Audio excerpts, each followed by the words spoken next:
nigga Michael done evolved. I mean, Branford then evolved back to Michael now.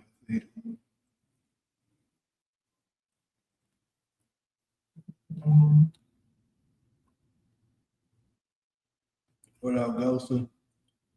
Hey, Takara, what do you mean by their selections for the exclusive clips? How is it bad?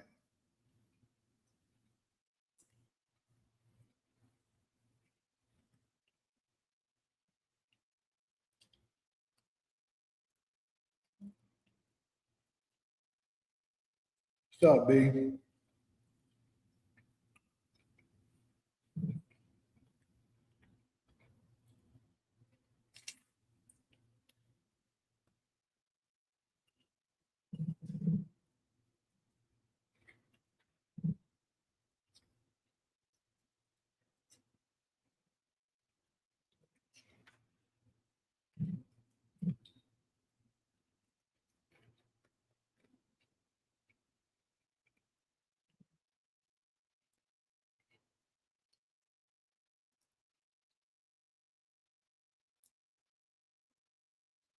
This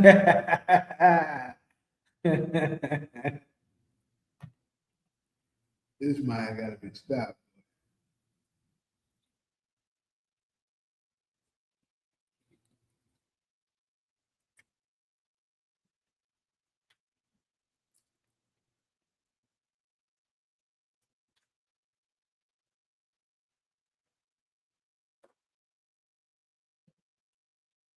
Mighty Dog, what's good?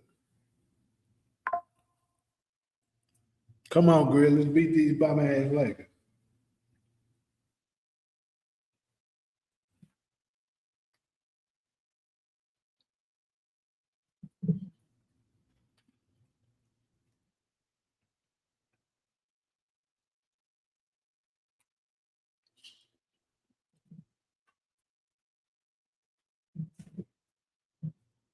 Anyway, how's everybody's second day of the year, so-called second day of the year so far?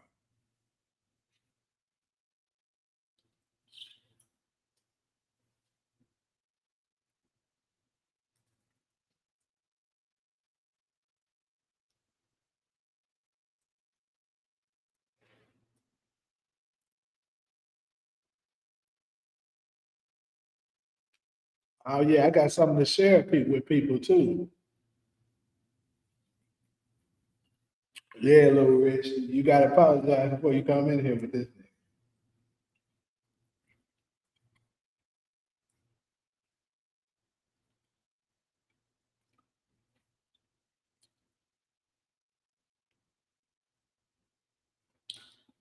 Well, I sure hope so, B. That's the plan. What's good, Sean family?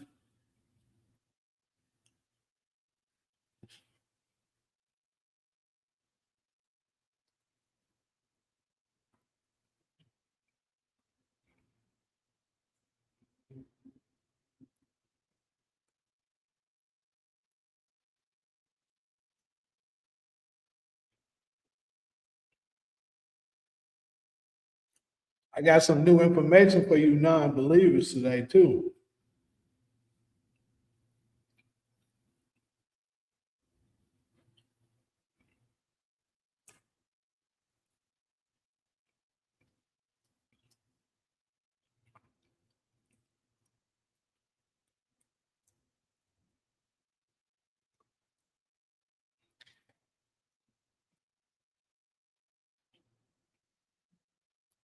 So I made a little quick video, but I didn't finish it up. I didn't put it out yet. I'll share it on the live.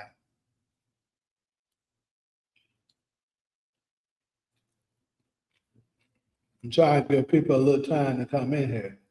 I'm sure I'm gonna have to do it more than once.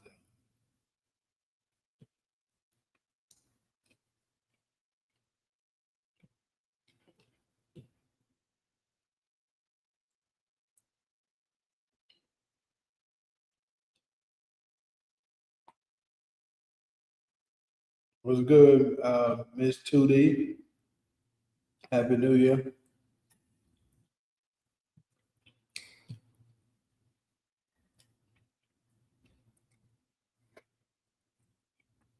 You said D-Man gotta go? Why is that?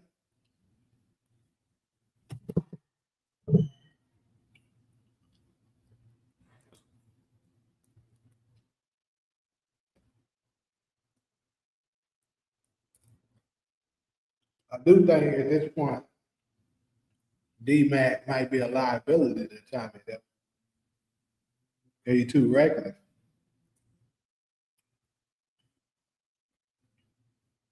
Like, that was crazy as hell what he did.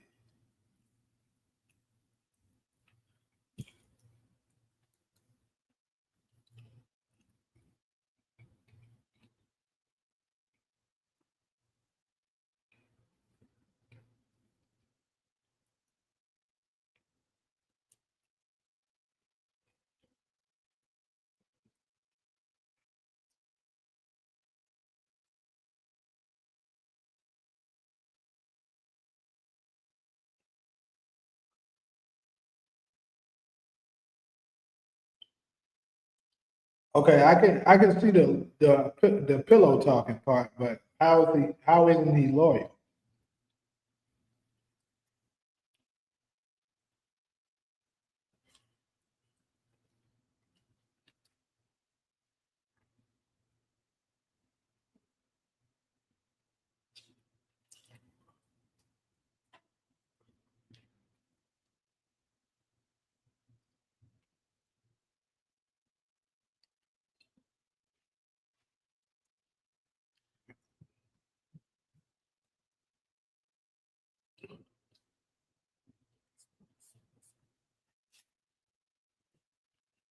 Get my body. That body out of control, man. I can't handle him. He done became the Terminator. He done became self-aware.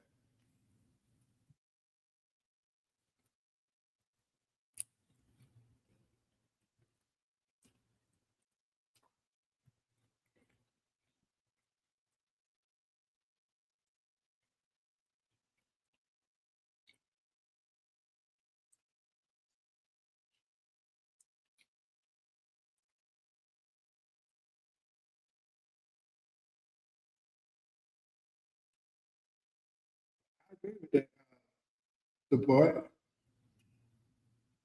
We're gonna talk more about that on the next one.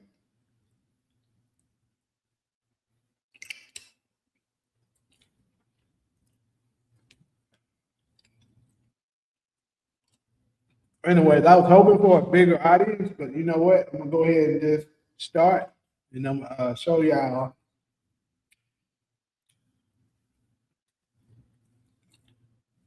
show the non-believers the new information I just so happened to stumble across. Give me a second.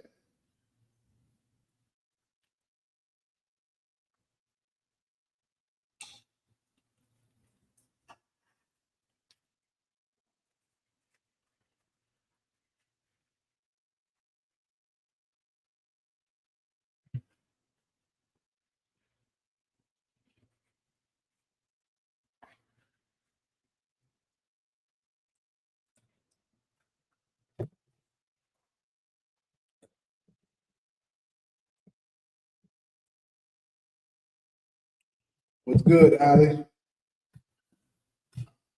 All right, so people, where it go? Is it still up there? Yep, there you go. So I got something to share with y'all. Ass. Why? Take a look at this shit. So right after I did my recap, right after I did the recap, it was that little Trina Hoochie. I can't remember her name. I couldn't remember her name doing the recap. So I'm gonna go look it up after I get done with it.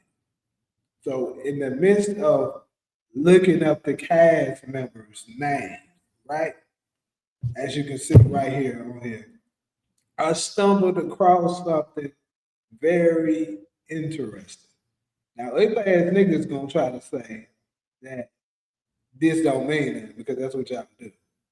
But I'm about to show y'all something.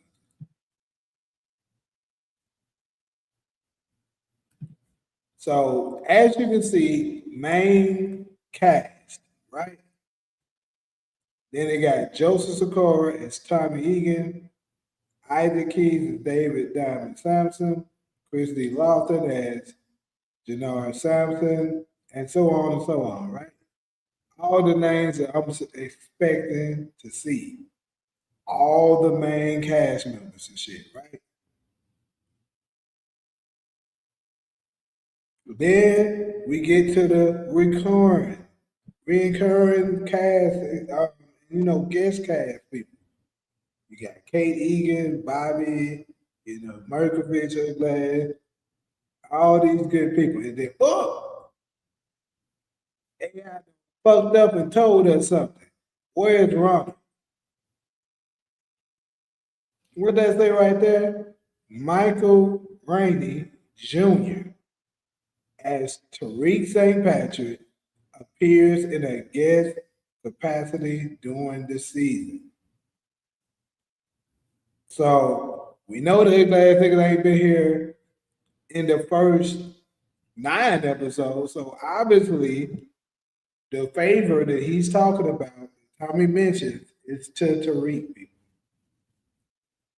That's for the people that was actually foolish enough to say Tariq ain't coming, right? But wait, there's more. Y'all heard the commercials. Y'all know the commercials when they be trying to give y'all an offer. They be like, that's only $299.99 for your family. But wait, there's more. Well, it's more glass niggas because I still scrolling and then what is that? Amari Harvey, James Ghost St. Patrick, woman accredited for a guest appearance, likely in a vision or a splashback, so it say, that's fine. But in the series finale, even AI knows, even Skynet, even ChatGPT, even all that shit knows that Ghost is coming next episode.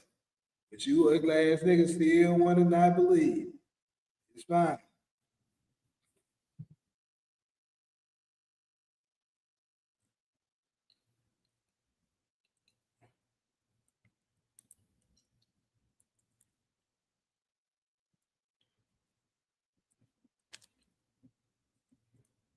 Why do you think he should have showed up in episode 8?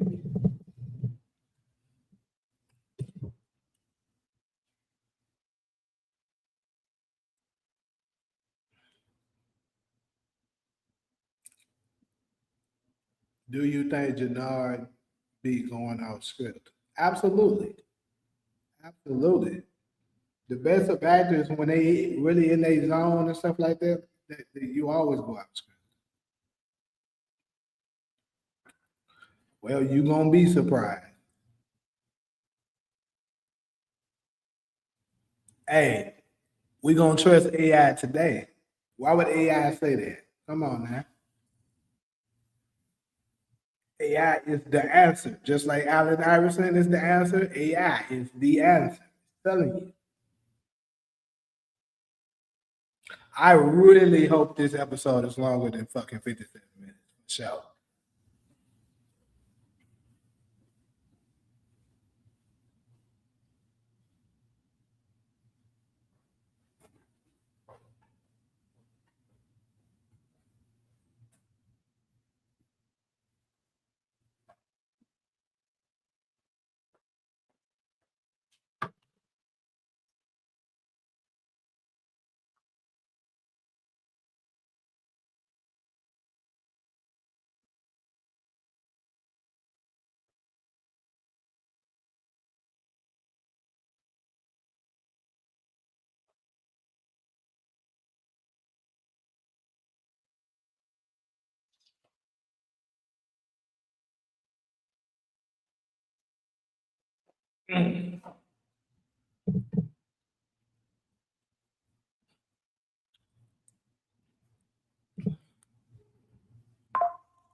Damn. Okay.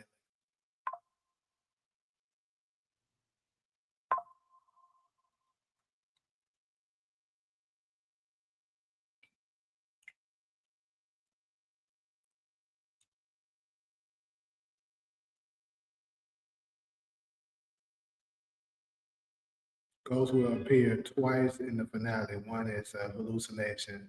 Mari Howard. I knew you were gonna say that bullshit. That ain't good enough. I actually be happy with that though. I ain't gonna lie. I would be happy with it, but come on, bro. We need ghosts. We really need ghosts.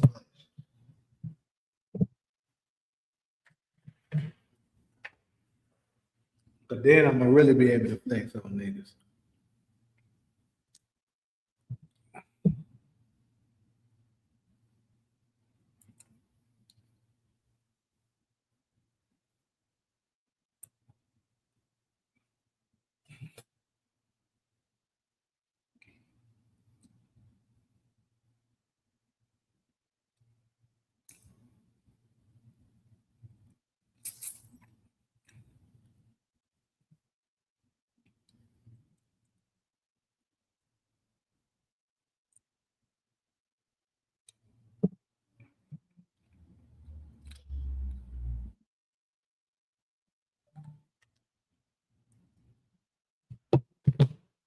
My bad, Ronald. I did not announce. I announced it in Discord. I did not announce it in the community.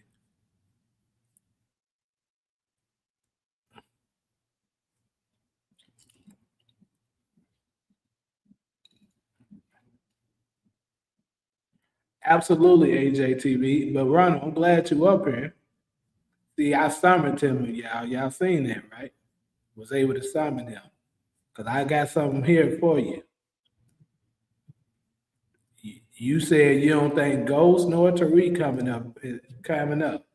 But Chat GPT AI disagrees with you. You see this.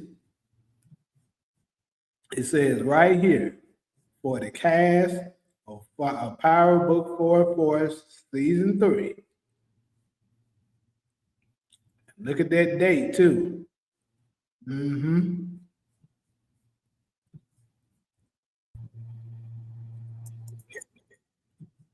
It says right here, Michael Rainey appears in a guest capacity during the season.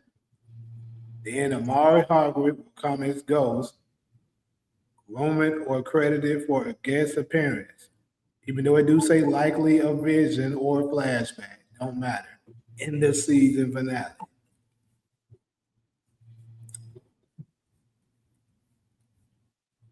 Yeah, AI do be wrong sometimes. I ain't gonna lie, but it ain't wrong this time, nigga.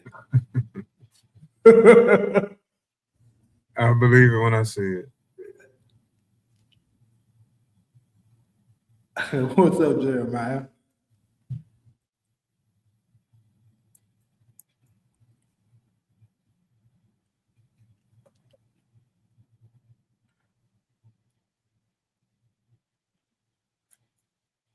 Uh-huh. But anyway, so I want to have that little quick segment for the non-believers. That was a non-believer segment.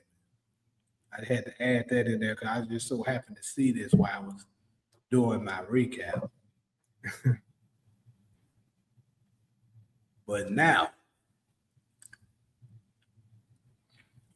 I saw his name listed somewhere else. I forgot what I was looking at.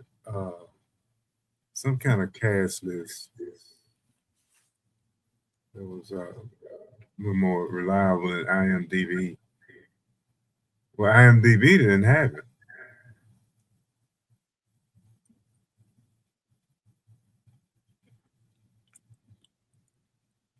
all right, though. So chat and panel. Quick question. Um,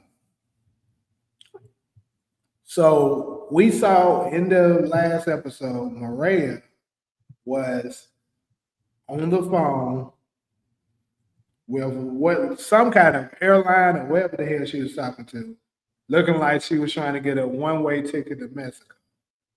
And of course, Kate ended up coming in and seeing her. And then she said, "What's going on? Are you trying to leave my boy?" And then it cut off, right? They didn't let us get the answer to it. So my question to y'all first, I think I asked this on the last slide, but I'm gonna ask it again. Do y'all think Mireya will actually leave?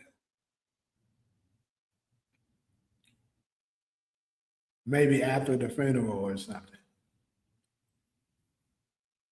I think when you asked that, I said no. Now I'm thinking I'm gonna say yes, and I'm gonna say that Kate will hear her and possibly even condone it. And Tommy might too. I mean, it wouldn't have to be a permanent thing, but she would be doing it for the baby. She's been telling Tommy all the time that they got to think about more than just them. It's not just them anymore. And then Miguel even said we got to think about the living. True. So I'm gonna say I think it's very possible that Kate will condone it, and she thinks that because Kate is a mother, she understands what mothers, go through and how they think, and the how high a mother will go to protect their children. So she's gonna think of it as she's no different. So I do understand it. But here's the next question. What about Miguel? You think Mireya will just leave without telling Miguel?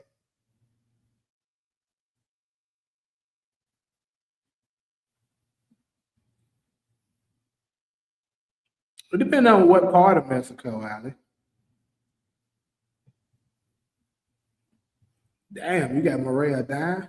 Canada would make more sense. At least that's closer to Chicago. Yeah, but she's Mexican, so she probably got family in Mexico. Yeah.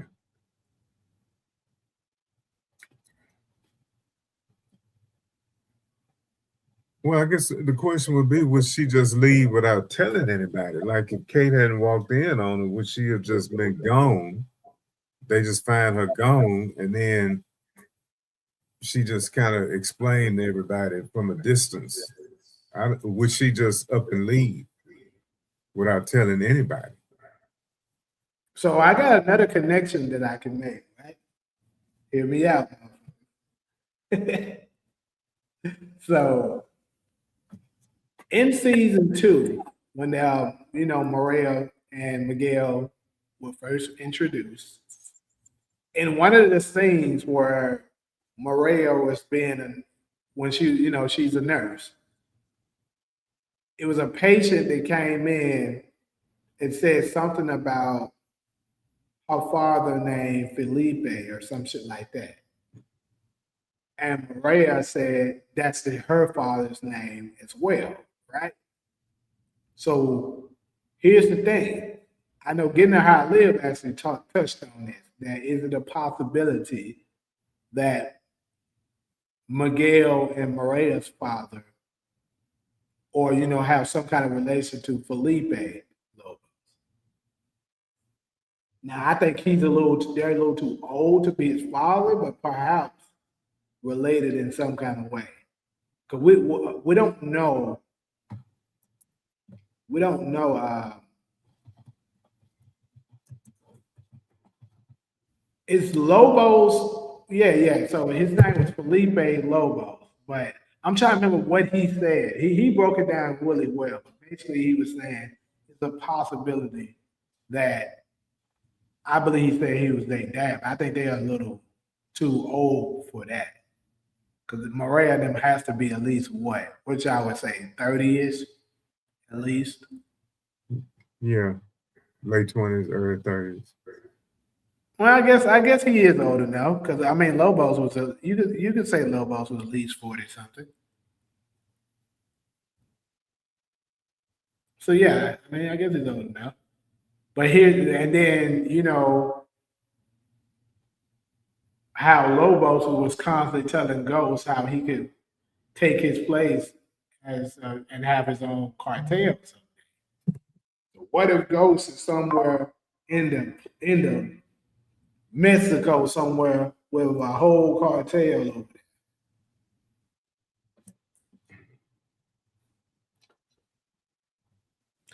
I'm not saying I think that's what, but getting in how I live made a very interesting video about making that connection.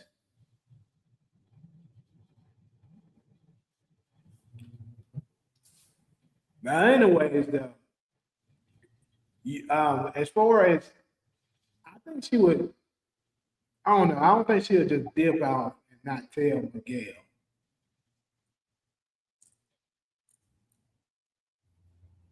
But it's a whole lot going on with that. So me personally, I don't blame her for leaving because the shit's getting hella dangerous. And to be honest with you, Tommy isn't putting in his best. You know, he's kind of not considering her best interest if you really think about it. Because he's putting way, like, I get it, you want revenge for your brother, but do you want it that bad to the point that you're willing to sacrifice the mother of your child and your child to get it? Like, I think he should have put them in a safe place before he even engaged in that war. Because another thing that was kind of crazy, I don't know if y'all picked up on it. You remember at first before Tommy moved to Mireya and Kate, they were in the same house that JP got killed in with two guards. So King Ugly as Hell and JoJo and Jannard came and took out those Albanian soldiers like that. You gonna have them posted up in the same place with only two soldiers. You feel me? The same place that your brother got killed in. That shit didn't make any fucking sense.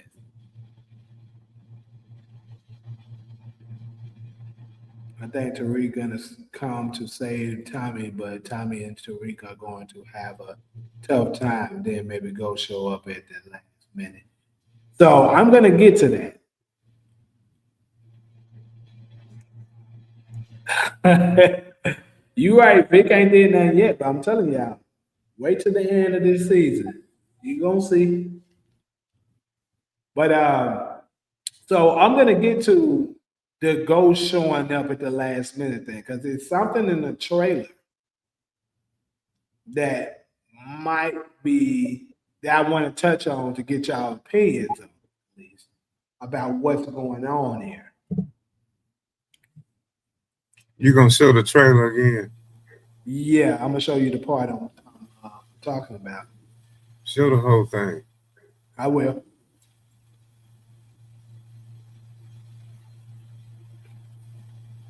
Acting weird around Shanti. You said who is acting weird about around Shanti? Che gotta. I guess you meant Che. Che gotta go. He doesn't respect women and sees them as collateral slash objects. Yeah, I mean, he definitely looked like he was a creep that possibly was talking about, you know, maybe trying to take advantage of her or something. But I'll tell you this. He don't know that she called Ashanti the showstopper for a reason. So if he do plan on trying to do something to her, he better have his man with him because Ashanti gonna beat his ass.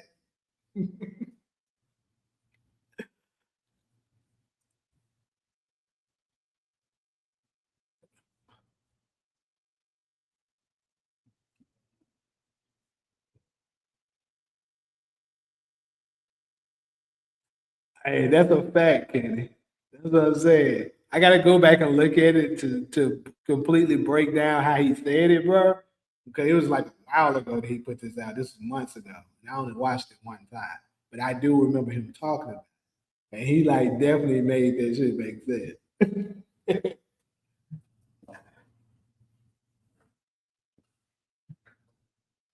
Mireya Target, how everybody knows she pregnant. That's true, bro. Like everybody. And also, I got a question. I'm pretty sure I know the answer to this shit, but there's never been a scene with Jannard and Kate on screen before yesterday's episode. I'm right about that, right? You asking, are you right about that? Yeah, I'm asking. Because as far as I can remember, I don't recall them being a scene where Jannard and Kate ever crossed paths. I don't either. So that goes back to the writing for me that I didn't understand. How the hell did Jannard even know that was, Tommy's mom? Didn't what did she have the Mustang? I don't know. I guess we can go back and look at that. Yeah, maybe that's it. But then that wouldn't make any sense either. Why the hell would she be driving the Mustang? Maybe she To had go a to the corner store. I don't know. Let me try to find it though. Actually, I got the same. I already got that scene as a video. I'll just play it.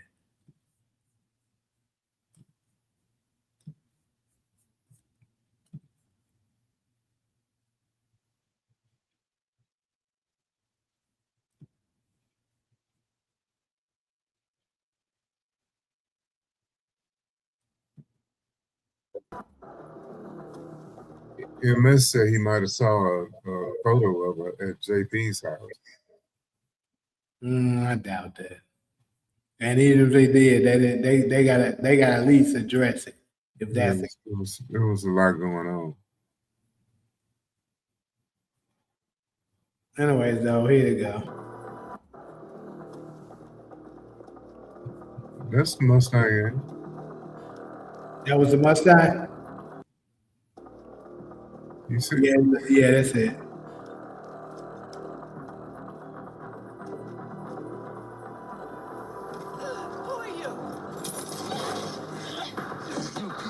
That mind wood is hell for that shit, bro. Okay, so it's the Mustang.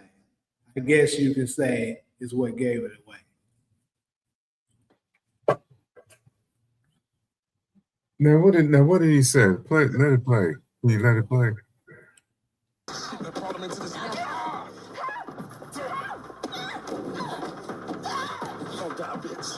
Just like JP.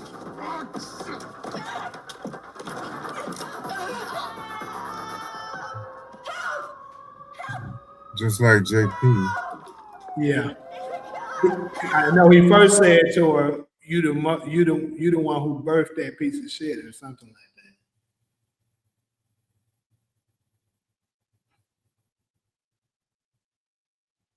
Speaking of Lobos, I wonder how the fuck did Mecca know Ghost murdered Lobos? They killed all witnesses present and even got the Jimenez murdered after they told them that they killed Lobos. That's a good question.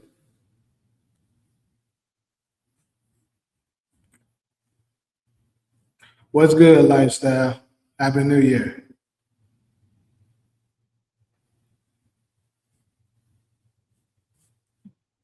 To me, that scene was unnecessary. Him attacking Kate. Yeah, it just wasn't. It didn't. It was really kind of stupid. Her even being out. He did question where the guards were, so he just got some sorry guards.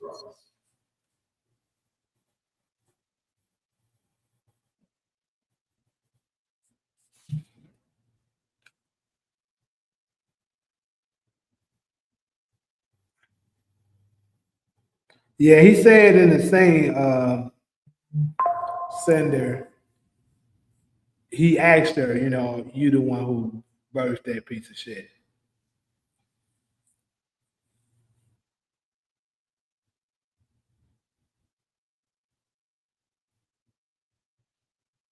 She didn't know who he was because she just gave a brief description, and Tommy knew who it was. Yeah, we know Kate didn't know what it was. So that kind of answers your earlier question. They hadn't crossed each other before.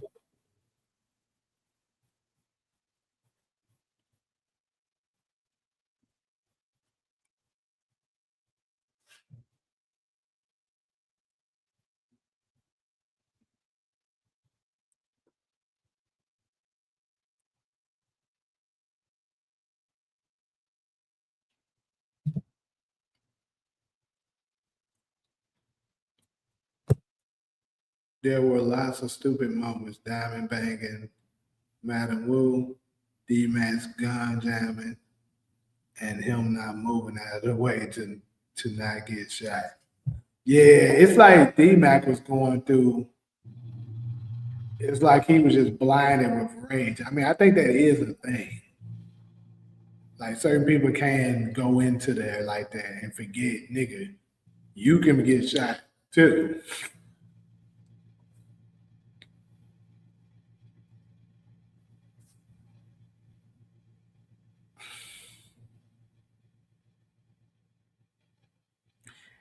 Yeah, he definitely Jamaican.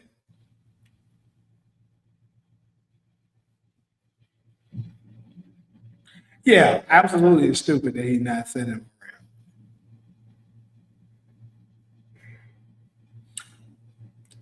Yeah, I agree with that, Kenny. The Madam Wu situation. The only way I can see maybe it's a reason for them doing that is she's gonna maybe go after the people who took out one of her business partners. Maybe that could be a thing.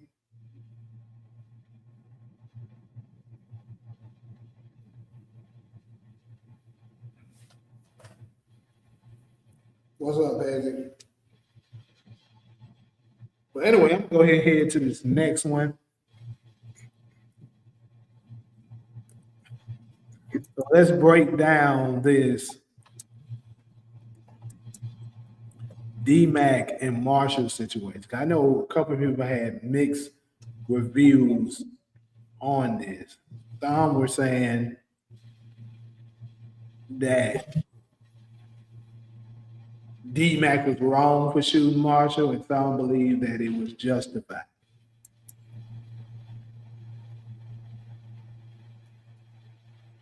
So me and you, Ronald, kind of already discussed this. I'm trying to remember what was your answer. You felt like he shouldn't have shot him, right? I asked you if you thought that he shouldn't have shot Marshall. I kind of, you can analyze it in such a way that it made sense with the whole loyalty question. But I don't know if D-Max was thinking that deeply. That's the thing.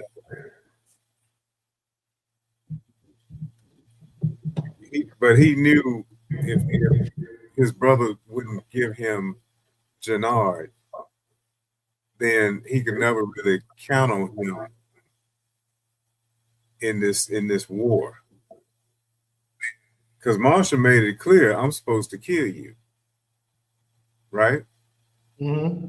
He pretty much made it clear, I don't want to kill you, So really, Marshall picked CBI. He chose a side, and so it could be that D-Mac knew then he could never trust him again. Yeah, and like I said, he it's kind of not, the first time he's done some shit like he has had his back, but he also has had some times where he picked CBI over him. This is the second time he picked CBI.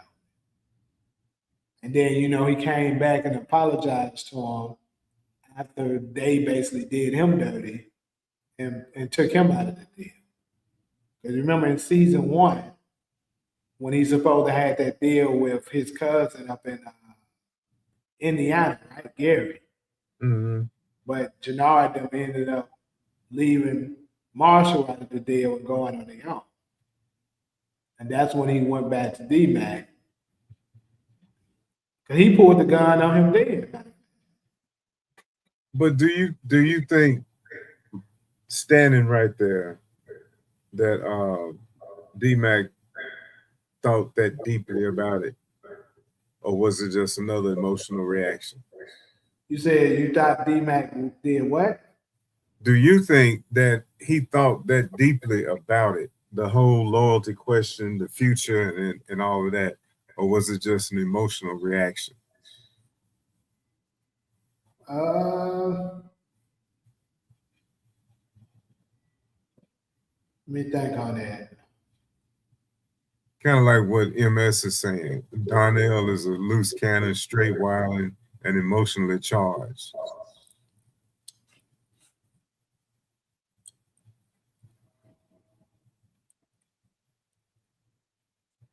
You ain't, hey, he ain't lying. She ain't lying. But he did. It was enough of a pause, though. It didn't seem impulsive because of the pause.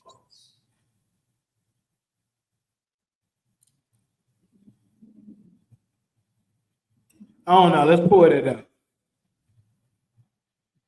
He took his time with it, you know. He didn't just pull the gun out and shoot. Yeah.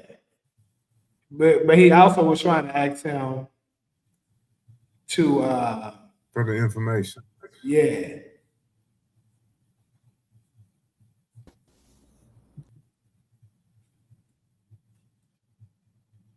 Nah. You been my boy since we was 6, right? Right? So you know. Marshall ain't been scared of shit. I just don't want to kill you.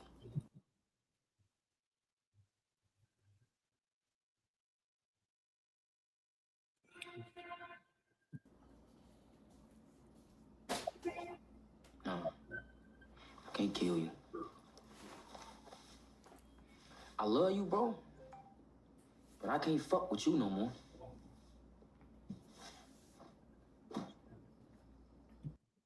Yeah, I ain't gonna lie. Like looking at it, D-Mac just looks like he's out of it. Period. like he done zoned out and just blinded by, rage at this point. What the fuck is you still standing right here for? Huh? Go before I change my mind.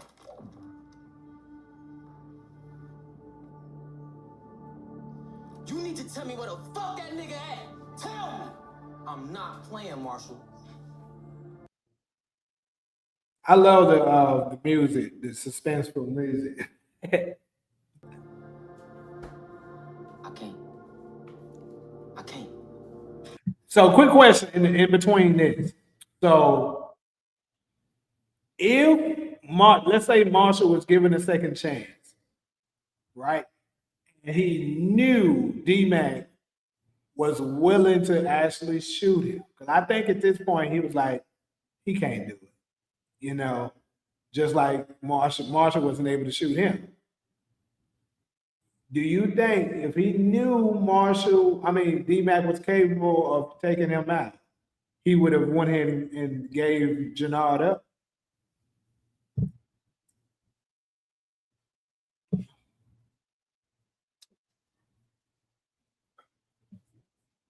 Hmm. If he knew D-Mac was capable of taking him out, would he have given Jannard up?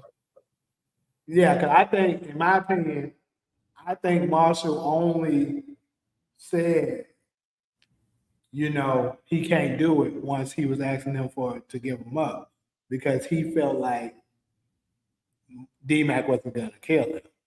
But with him now knowing that, yes, nigga, he will kill you, you think he would have went ahead and gave him up?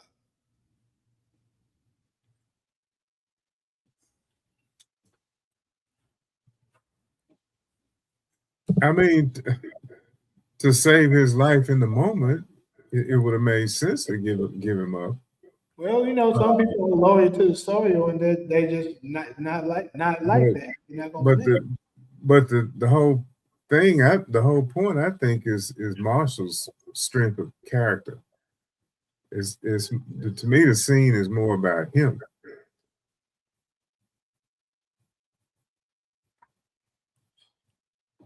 and how he expressed his love for his brother.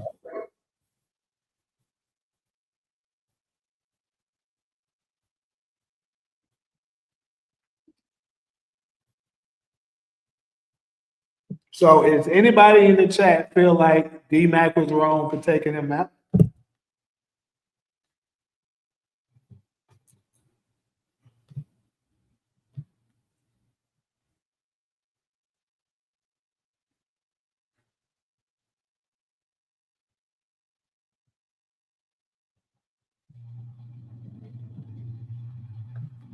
What is the chat saying? I'm starting to read now. So Franchise, far, no. nobody has said yes. They're saying Allie and Jive Turkey, they and Mr. Franchise saying that he. I think the no is. Yeah, they're saying no, D Mac wasn't wrong.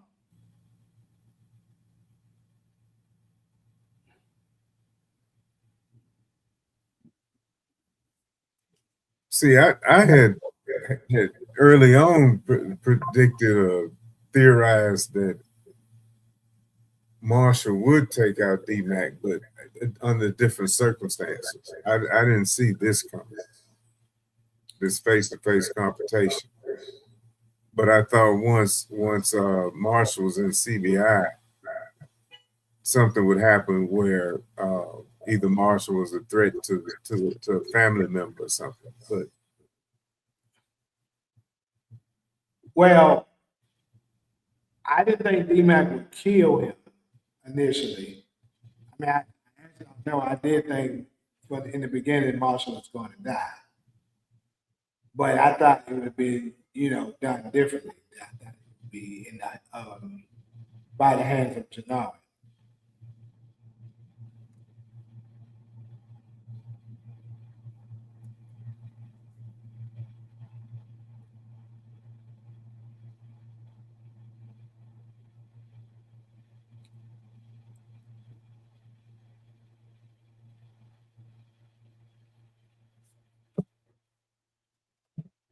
Lifestyle, who are you talking about right now?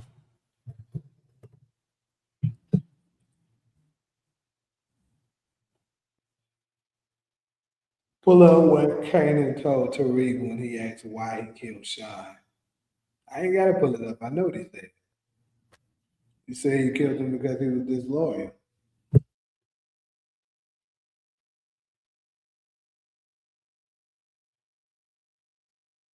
You made me do that shit. Don't worry, I never do no grimy shit like that to you.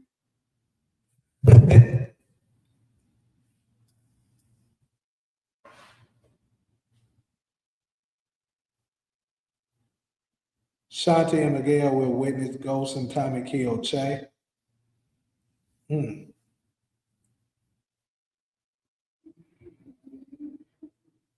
Yeah, he told him that too.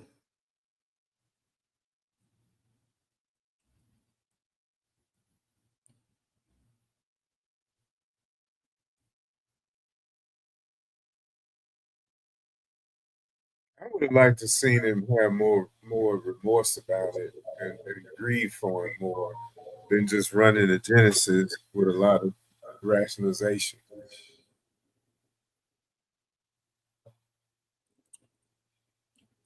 You know what I'm saying? I think he shouldn't have been talking to Genesis at all. You don't know how that girl would react to that shit. Like, look at what's her name? And look at what Elle did uh, to Brayden when she found out Brayden killed the dude that gave her the bad drug. She turned on him.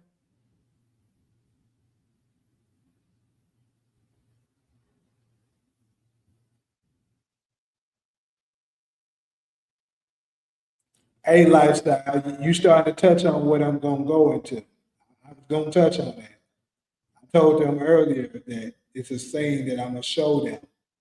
I was gonna ask them who is this guy that's taking all these shots? Because if you pay attention in the trailer, people, Tommy is gonna be in a position where he's gonna be in some real trouble. Like it's gonna be people cornering him behind that van. And if you pay attention, I'm gonna make a video about this too. If you pay attention, this is the second time Tommy has been in this position before. And last time, matter of fact, let's go ahead and go to it. Last time, oh shit, not that. Last time he was in this position,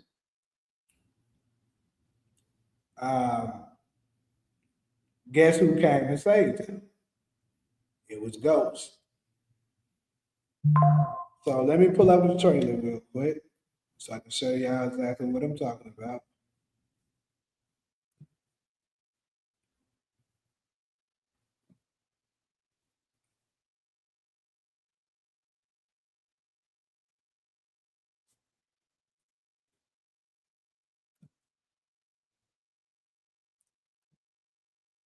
Life-changing curveballs are Oh still shit, wrong trailer. just look like a curveball. That's all American, my bad, yeah.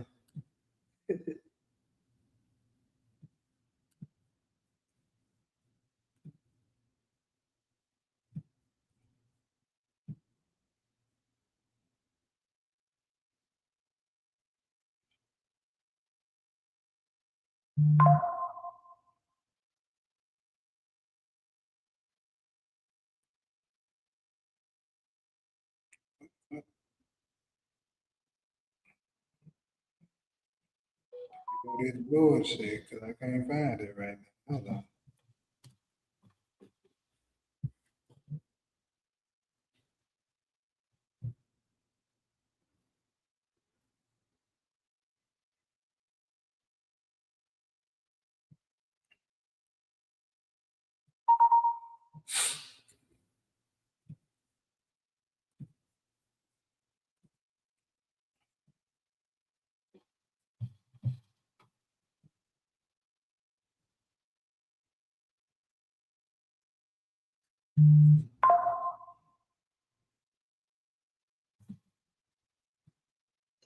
And pick it right now.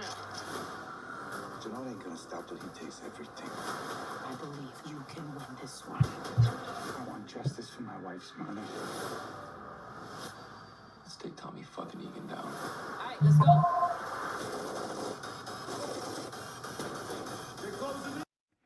So right here. So I haven't put out my trailer breakdown yet. I'm gonna do that probably later on tonight. But you see Tommy right here in between this SUV. It's actually gonna be a dude that's coming up behind on the other side of him as well. You see it? So, and I believe this is Smiley, Nutty Boy's homeboy, and Marshall's homeboy.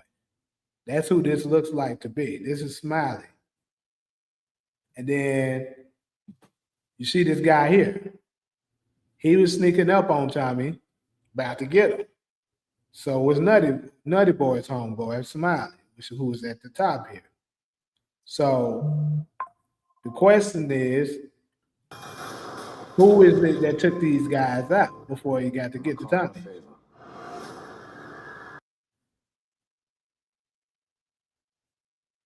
Like I said, we've seen Tommy in this position before, season 3, episode 4 of Power. That time it was the Koreans.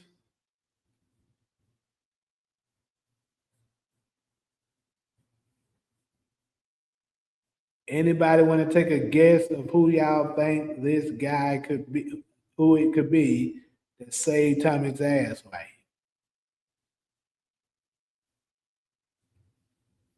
slow down the trailer.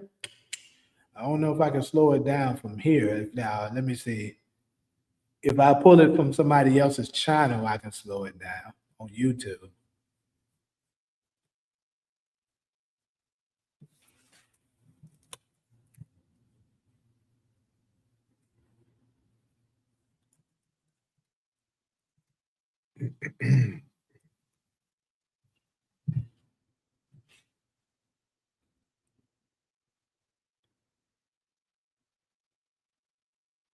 All right, I'll pull it up from Mark Dart's channel.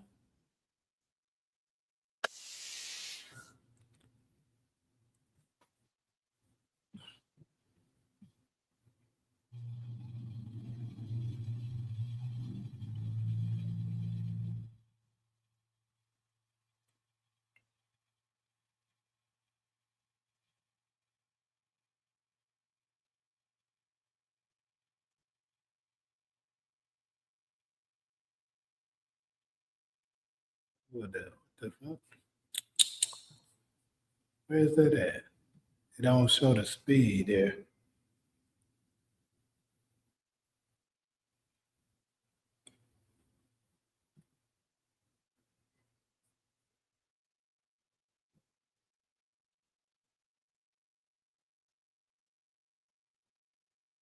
That's weird.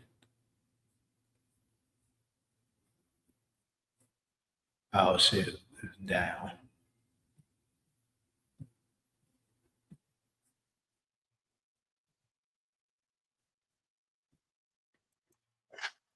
All right, so here go the trailer slowed down.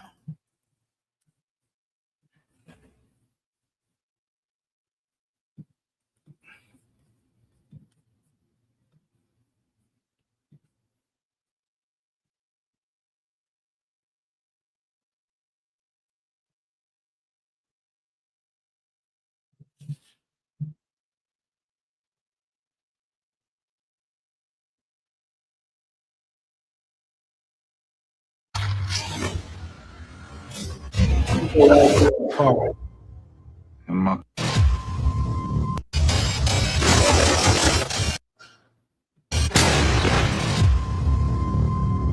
if somebody came through dropping by, Let's go.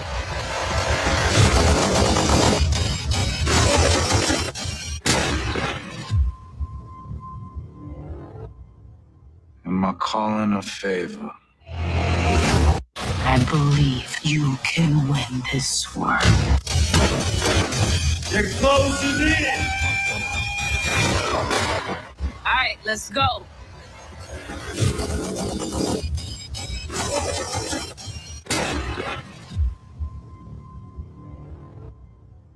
Am I calling a favor?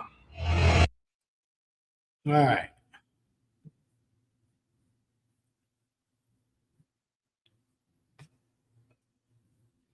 D-Mac is probably going to go to Atlanta and Tommy will go back to New York. D-Mac's going out on SAT, he knows something's, he knew Montreal flipped.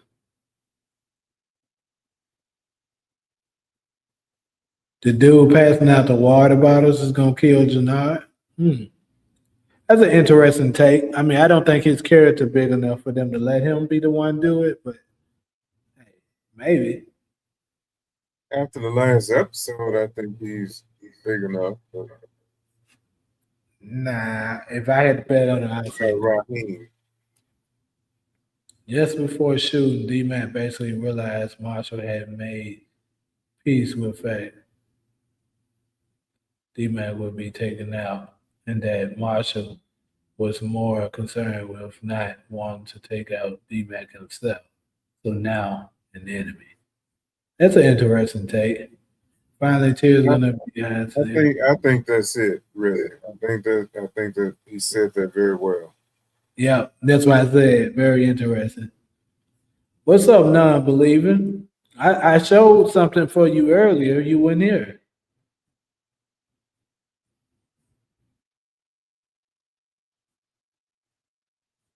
Vic is gonna die like Dre. Remember, Dre should left with his girl. He went to kill Ghost. Same thing Vic did. Should left and went to kill Tommy. That's very interesting lifestyle. You might be right about that. Although I did have Vic surviving, you absolutely might turn out to be right. Nigga Diamond dead as hell. Whoever said that alley is crazy. That nigga dead as hell.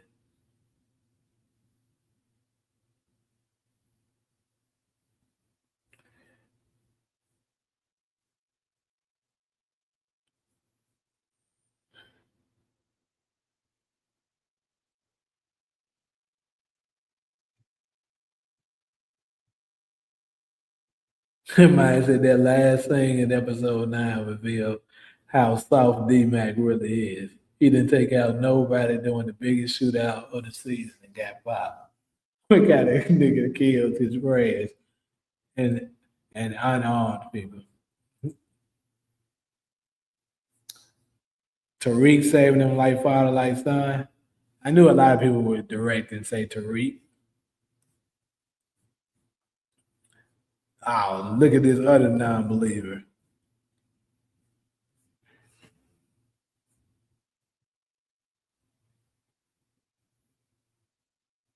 You were saying the other night that you thought Vic would be the one to inherit Chicago. Yep, I said that.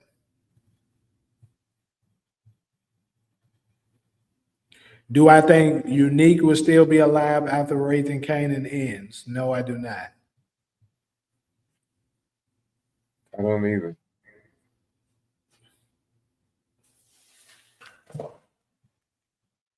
Jannar was green as fuck for putting hands on Kayla. Yeah, he was weak as hell. No question about that.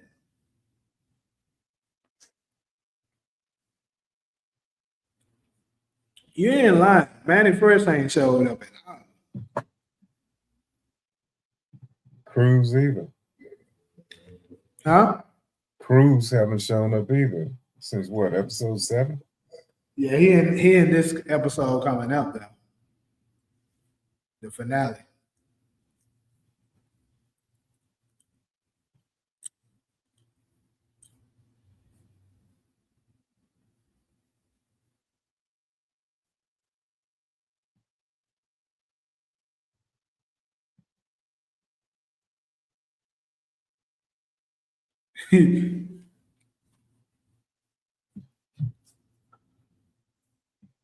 DeMarcus ain't here to talk about Yo-Yo. I told that motherfucker Yo-Yo ain't showing up. Nobody give no fuck about that nigga. So in the trailer, is Vic still in Chicago? Vic? Uh-huh. Yeah, he's in Chicago. So he got off the plane or got picked up when he got off the plane, or My guess would be that he just got on the plane to get Ray into a safe place and then he came back.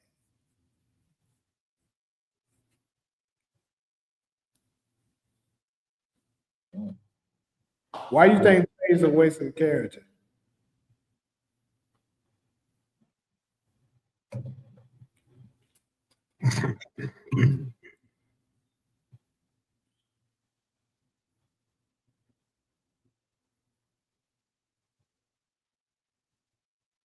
Yeah, that clip of Vic is definitely in the basement of the barbershop.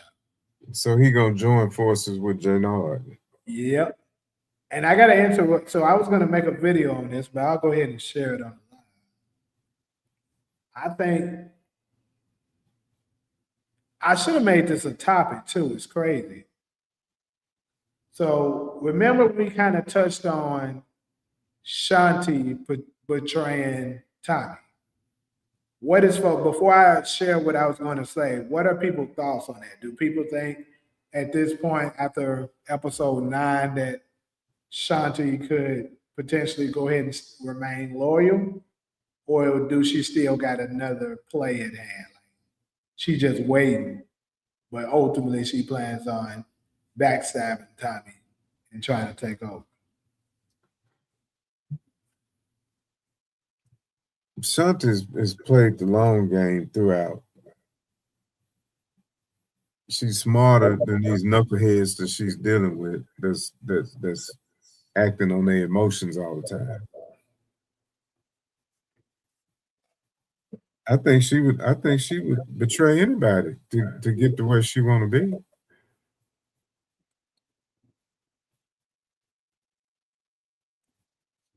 Yeah, I didn't think nobody was going to overdose over that fentanyl shit either.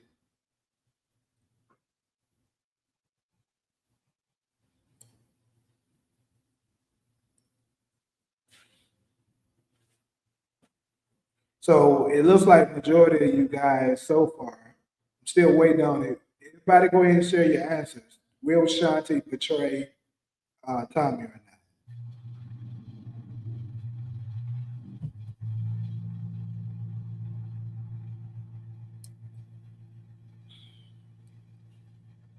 As long as Tommy is being honest and fair with her, she will be on his side. Now, we ain't saying no 50-50. Either yes or no. So I'm assuming your answer is she won't. I'm gonna say no. Okay. So it looks like majority of the people are saying she won't do it. But that posed the next question. Remember, Ronald, we talked about this maybe last week or the week before about how naive Tommy is, right? Told you, I gave you a bunch of different examples of how Tommy has been fooled. Like he thought whoever it was cool with him and would never do him wrong. But too many people have. And certain people were saying Tommy's going to learn from his mistakes because of everything he's been through. But I was saying history would tell us that he's not because he keeps doing the same shit. So currently, even y'all believe Shanti won't betray him. So why wouldn't he? So, well, he's already exhibited a few times that he doesn't 100% trust her. He knows what she's capable of. I agree. So I don't think he's as naive as he used to be. But he got to trust somebody. You have to trust somebody. True. In that game, you have to. Same way with Miguel. He didn't want to trust Miguel. But I think he does now. And Miguel is the one that he should trust. But when he was kidnapped, he thought Miguel had did it. He was hollering Miguel. Yeah, I know. So I think what made Tommy might possibly think in his head that he can trust Shanti is after she helped him get the drop on Jannar, right? Because remember when she was the one that said, if Jannar just attacked your mom, then 100% Diamond and him is getting ready to relocate. And then you see how Tommy kind of looked at her and smirked. And it was like, you know what, she's right. To me, it looks like then that's when she was validated. It was like, okay, I could trust her. And here's another thing. It makes me think Shanti might betray him. Might. Because Gary Lennon, I think someone asked him a question about comparing Shanti to Liliana. And basically, he was saying there's no comparison. Now, UglyAzzNiggas could say I'm reaching with this, but he could be alluding to the fact that, Shanti gonna betray it.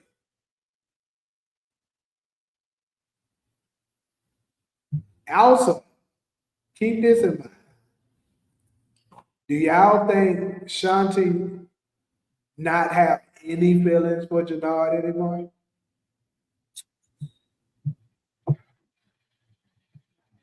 You think she's asking, let's say Jannar was down for the count.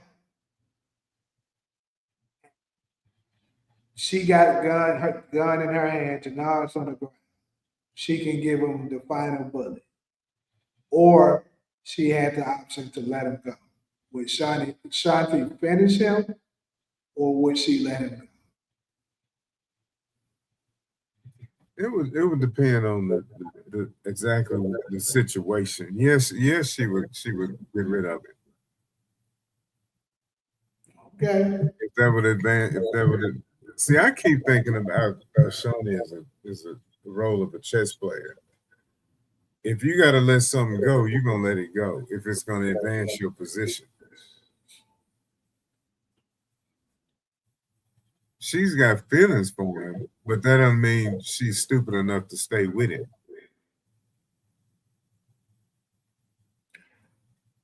Okay, so She felt betrayed by him with the girl in the bathroom and with the meeting with Che. And he done cussed her out. I'm your boss. He talked about her real bad. So she feels betrayed by him.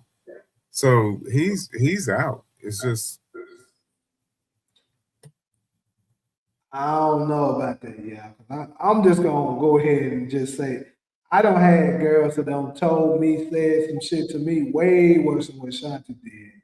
That motherfucker was as crazy as she was. That motherfucker would not.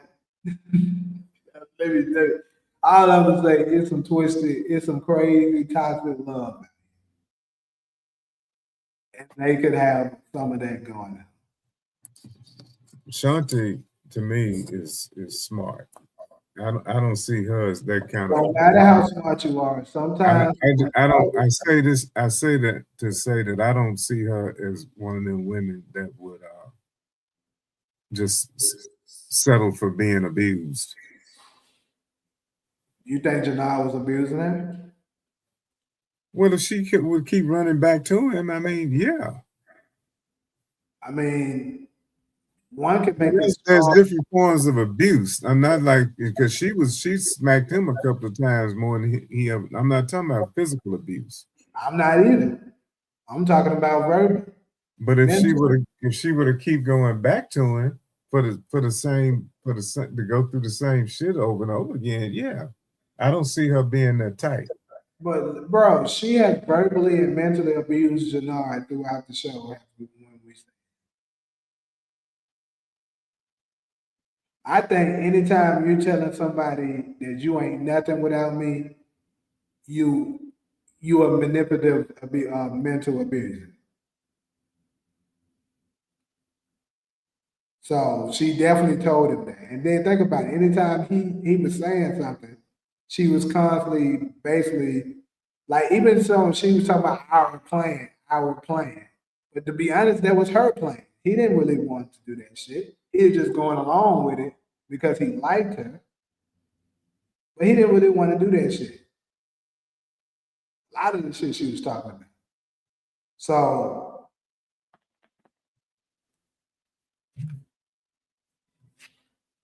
um what I'm gonna say is, remember I told y'all at the beginning, this is before the show aired, before episode one dropped.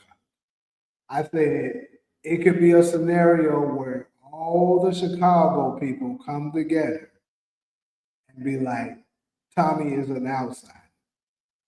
If we all work together, we can push this motherfucker out, get rid of him, and run this shit how we want to do it. Now, I initially thought Claudia would be a part of it, but obviously she is gone. But I said Vic, Jannar, and all of them could come together and work together to take out Tommy. All they need to accomplish this at this point is for Shanti to get on board. They master plan could have been, because keep in mind, think about this. What did Shanti want from the beginning? She wanted an introduction to Che, and she wanted Tommy and Diamond off the board. Diamond is gone. The only person left is Tommy.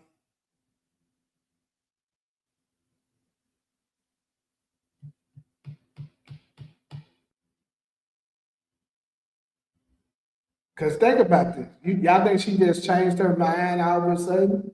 I said she's smart and strategic. She's patient and waited out. She got the perfect opportunity now. She already got the introduction to Che. And let's just say Che do come in her, right? And she has to take Che out. Jannard is already in good with the Marquez cartel. Is it a possibility that maybe they could cross paths and be like, look, I'll give you up Tommy for an introduction to him, perhaps?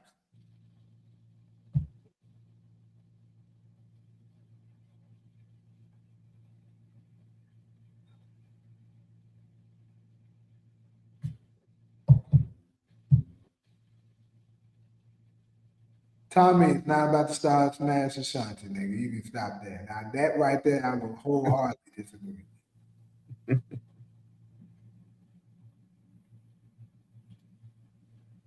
Shanti would have got rid of Jannard too after that plan, just like Rock would have did. I'm listening to you, but to me, Shanti is still the smartest person on the show.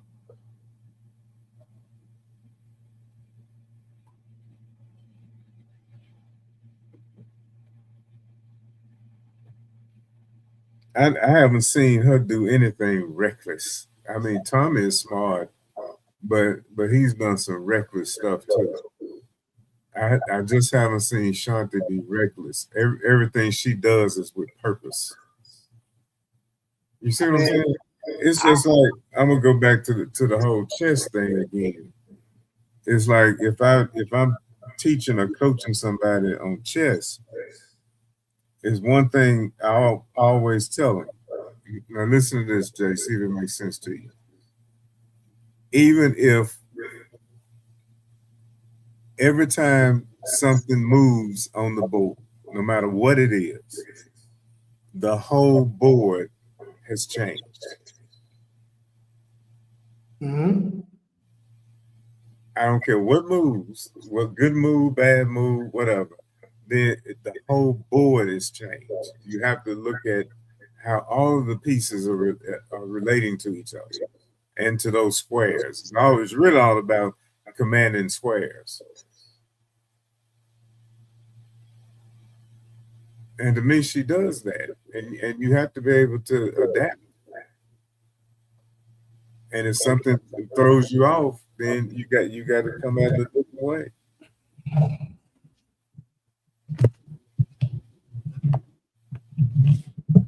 I mean, I agree with your chess reference, but I'm gonna give you a little bit of pushback about what you said about Shanti hasn't made any mistakes and stuff like that. Well, first off, trust me. She hasn't been reckless. Reckless. Okay, that's what you're. So, I think some of her moves, I'll say, wasn't the brightest, but I can give you she hasn't been reckless. But also, the bigger the position, the more risks and stuff like that you have to take. Like she's been running her part, but she never has been over multiple organizations like that. So I would say that would be more challenging to do when you got to keep multiple gangs and organizations in place, opposed to just your group.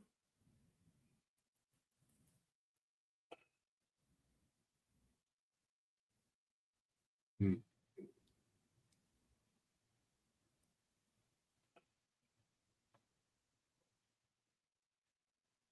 I didn't see that Power interview, Mr. Power University interview. No, I haven't seen it.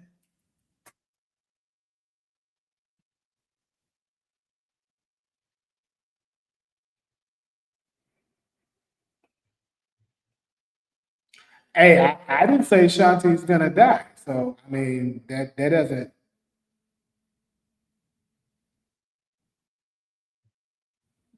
So I didn't say she's gonna die. I actually think is going to be a situation, possibly, where the Chicago people take their shit back and kick Tommy out. That's what I believe is going to could very much happen. It's going to be ran by the people of Chicago. Also, even though people might not be able to see this, think about it. Maybe something might even come into place where Jannard and Tommy have to be forced to make a truce. As crazy as this sounds, because I know y'all would think no, right? But at this point, technically they're even. Pretty much what happened with Diamond with Diamond and Jannard with Tommy is the same thing that happened kind of with Ghost and Tommy with Angela. You know, once even though Tommy was aiming for Ghost and he missed and hit Angela, he thought him and Ghost was even after that. Same thing happened with this situation. He was aiming for Jannard, but he hit Diamond. Diamond dies. So they go to war for a little while. Maybe something will happen that they both end up having to call it a truth. Like, look, you killed my brother, I killed yours.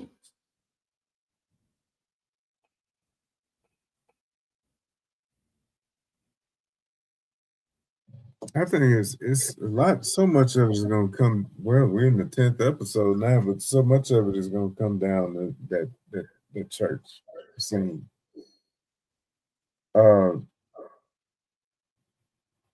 Is it in the trailer where you actually see him and Mireya and everybody outside the church? Where did I see that? Is that in the trailer? I don't think that's in the trailer. It seemed like they I've seen them gathered. I outside think the church. I saw it too, but I'm not sure if that's in the trailer.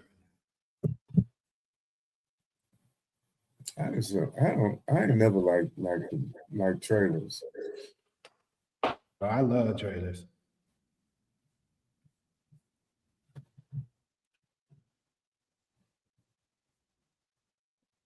I mean, they do what they intended to do, but it's just you can't really get nothing out of it. Just like I still can't see. Yeah, that's in the trailer. That's in the trailer. It is. Yeah.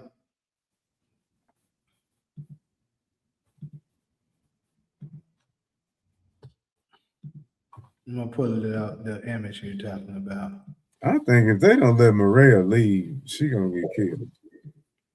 She's been on my death prediction all season anyway. But. There you go.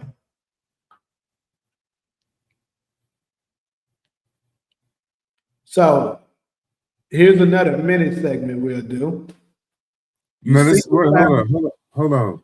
So just with that picture right there, we know D-Max survives the funeral. That's the only one I think that we know we've seen a shot of him after the funeral. When he's laid out in the floor. Yep.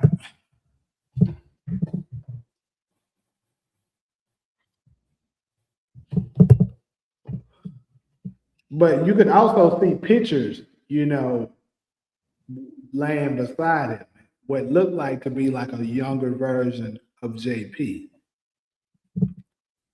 So my question I was going to ask, you see the family here, D-Mac, Kate, Genesis, Mireya, and Tommy in the back. We know UglyAzzNiggaHTV is in the back. You know, he's waiting with his gun. And he's more than likely going to try to make an attack here.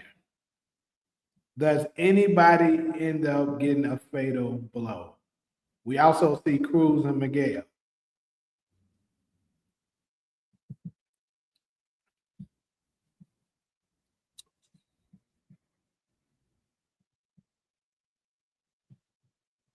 You asking who gets killed?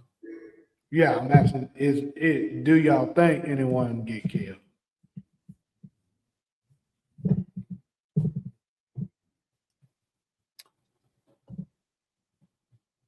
Well, that's an interesting question. We've been assuming all along somebody gonna get killed at the funeral. Okay, so who? Would it make? I mean, but everybody's crappy shooters though, so they could fire machine guns and not nobody get hit that we know. It's just can't nobody shoot. Miguel dies protecting Mireya. Then Mireya leaves. Okay. So I'm gonna say this. I've been saying no. I think I almost been the only one saying no to Genesis dying. Everyone keeps putting Genesis out. And you say what? Like y'all trying y'all best to kill old girl, man. But look,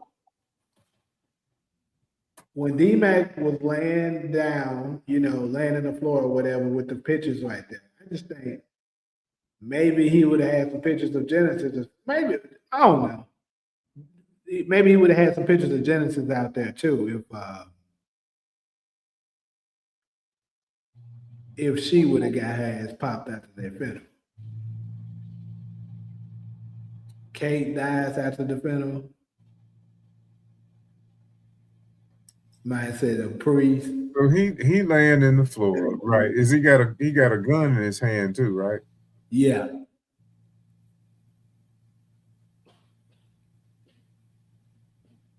One thing's for sure, when Tommy go back out for war, he ain't taking D-Mac with him this time. I bet you that.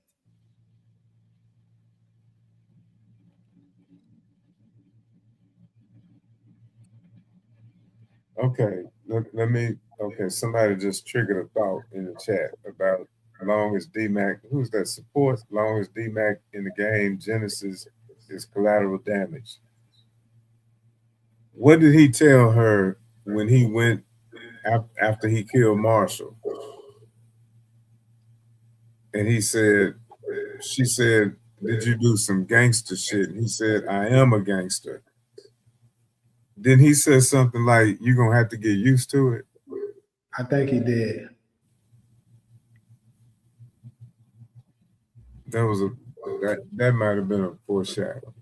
There was some point to that scene other than just his reaction to killing Marshall.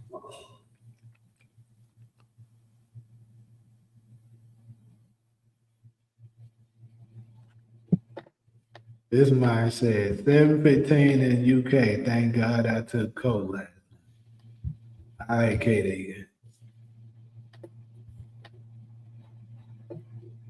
So I'm still gonna say Genesis don't make it home from the funeral.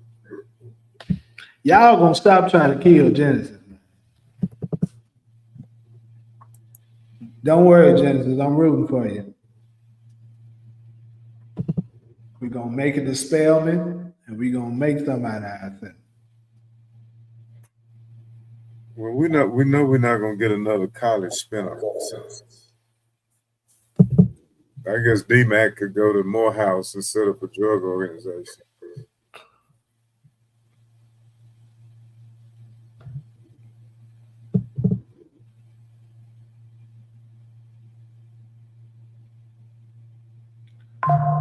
So, all right, now. So that's what it might be. Cruz's ass. He might get his ass popped. Don't nobody give a fuck about him. Let that nigga die. But Lifestyle said something interesting. He said that nobody's going to get killed because the police is going to be there and Jannard is going to just leave. That is very possible. It looked like he's sitting right across the street from the doors of the church. Yeah, I mean, it could be a situation where he's sitting there, and then the police shows up, and he decides to leave. Yeah, I could see that whole thing being a deception. Yeah, but we do know they're gonna have a big shootout inside of a warehouse. Also, you know what? When I was showing the non-believers the fact that AI is saying that Ghost is going to be in the episode. Something else interesting that I also saw. Let me pull this up. Let's okay. What is AI, Jay? What do you mean? What is it? Artificial intelligence. Right. It's just not some. Uh, it gets its information from somewhere. It's getting data from somewhere. So AI would really just be. I'm guessing now. Somebody might know more than I do about it. I'm guessing that it's looking across all the World Wide Web and data centers and pulling information to answer questions. It's not creating something. Right. So it's pulling that data from stars, telling y'all this nigga alive. That's what it's doing. But not just stars. I know that. But It could be pulling something that you said. But it's gonna pull the most accurate. You know what I'm saying? Like if you ask it what's 1 + 1, most people think it's 2. It's not gonna pull the jackass that think it equals 4.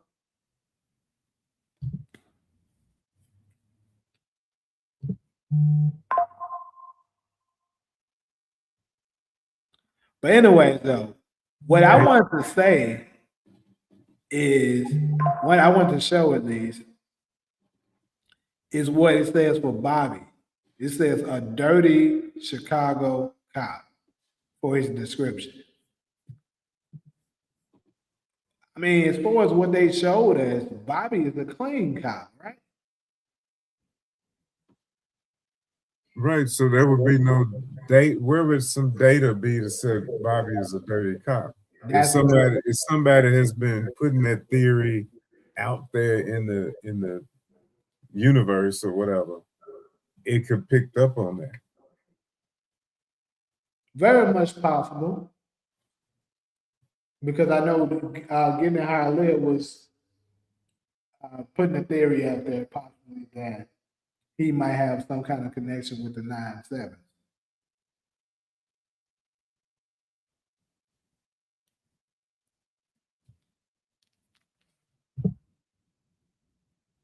Because my first thought about him, was he in season 1? Who, Bobby? Yeah. Yes. Whenever he showed up, I was thinking he was gang related. Do we think Vic will get away on his private jet? Well, if you're asking, is he gonna get away because we've seen him on one last episode? We know he returns because we see him in the trailer.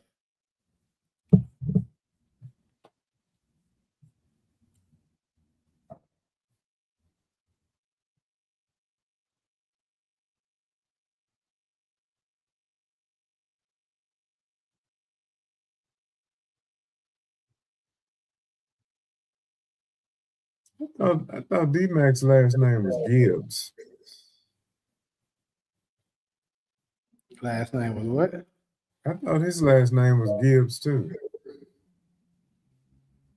I don't know what his last name is. D-Mac. Yeah, I don't know what it was.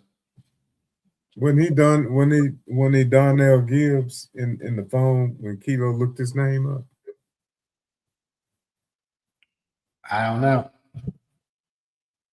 But I could see getting D-Mac McDowell.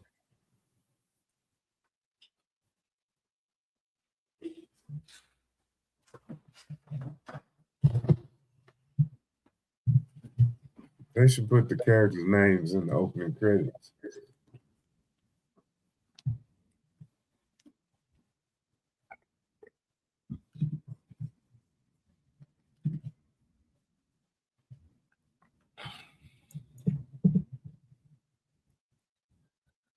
I think we need to give some credit to Ahmad Ferguson's performance in this season. I mean, I don't think he was bad in anything, but I also don't think I don't see any standouts either. It was like D-Mac. They brought that energy that was believable, especially in his final scene. That was some decent acting, I think. And plus, I've seen him on The Shy, and it's a similar type character, but still different.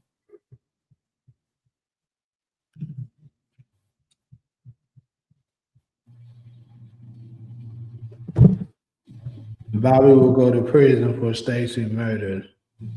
Zealous and stress her husband from marriage. She tempers with crime.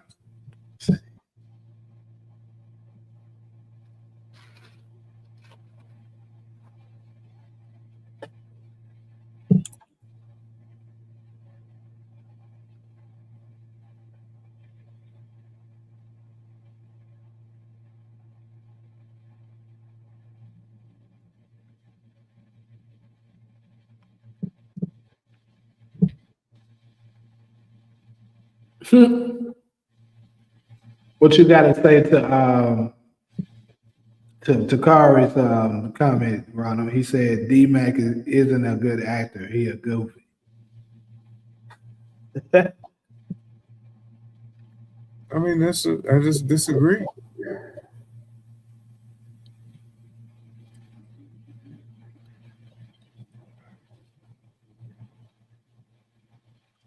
His character on the side would have smoked D-Mac and then wrote 2 chapters about it. That's true too. I agree with that. You think Miguel was gonna get killed by Ortega? Matter of fact, let's give some attention to Ortega. I don't think Ortega is getting enough attention. The mind ain't as hell, and we still ain't seen it yet. So I believe Ortega has to take out somebody significant.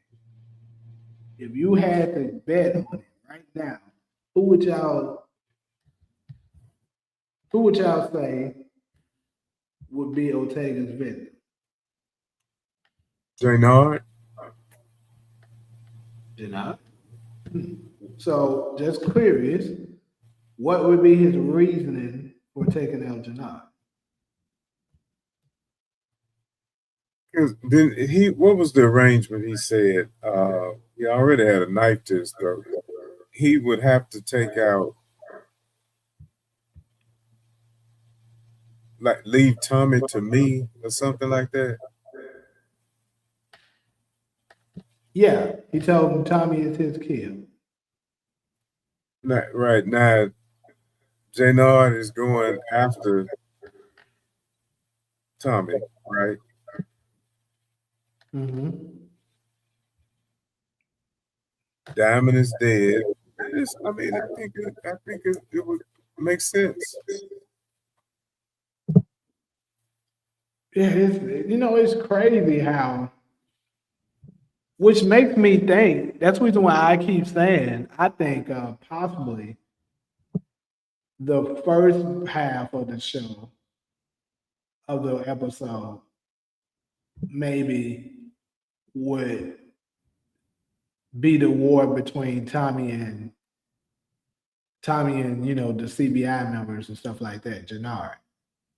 But they gotta still implement the Ortega side of the storyline. Like I doubt they just have a finale and this nigga doesn't do anything.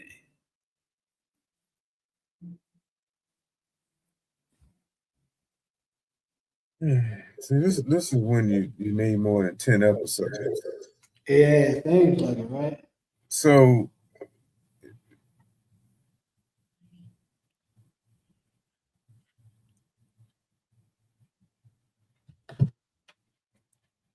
well, if Legacy is going to be a continuation of Force, anything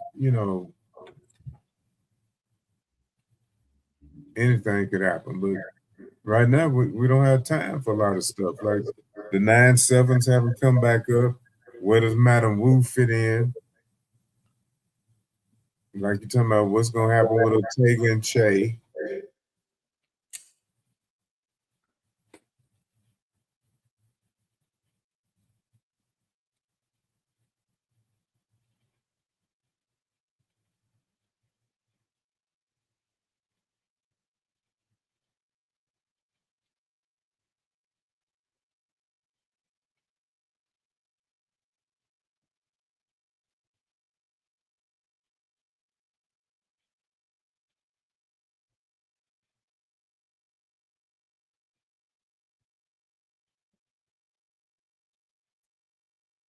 I think the CBI shootout is going to be at the end because that when Tariq finally shows up.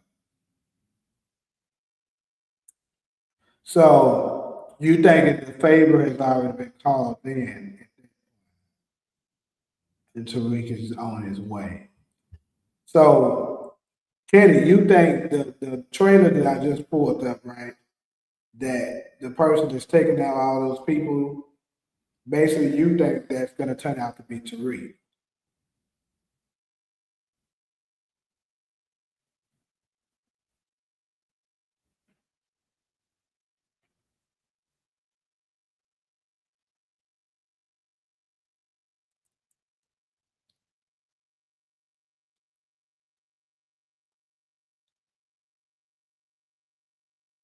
Is Tariq really any good in a shootout? I can't remember. Well, he's been in multiple shootouts before. Can give him that.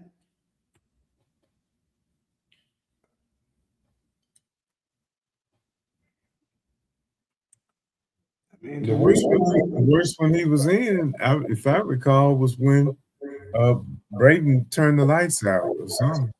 no, I can name multiple shootouts right now that Tariq has been in. Let's see. I'm trying to think. Let me see. Was he exposed? I mean, yeah, kind of.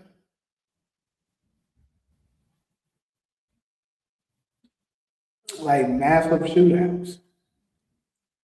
I'm trying to think. Was it any? It wasn't any up in season one, but season two, when they were shooting against Mecca people. Remember when they had to take out Mecca people because they had to treat Cain like they thought that like he was about to take out his father, but they actually was there to take out Mecca's people. So that's one of them. And then in season three, when they was when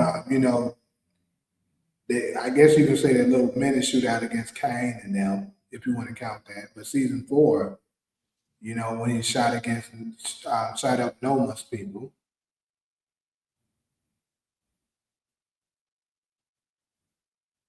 So yeah, he don't have a few.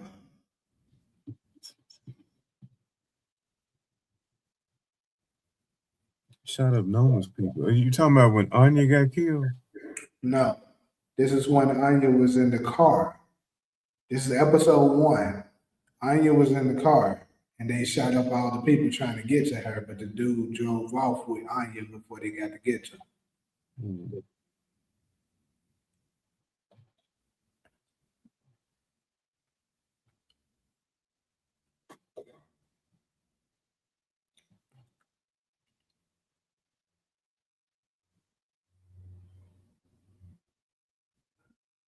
I agree, Coco.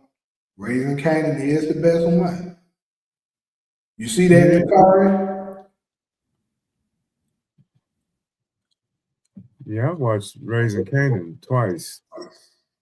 That's the best one. I keep telling folks that. I would watch Force again, but I've not had any interest in watching Ghost again. Now I can't say that, but And for me, I don't have any interest in watching it. I would have watched it by now.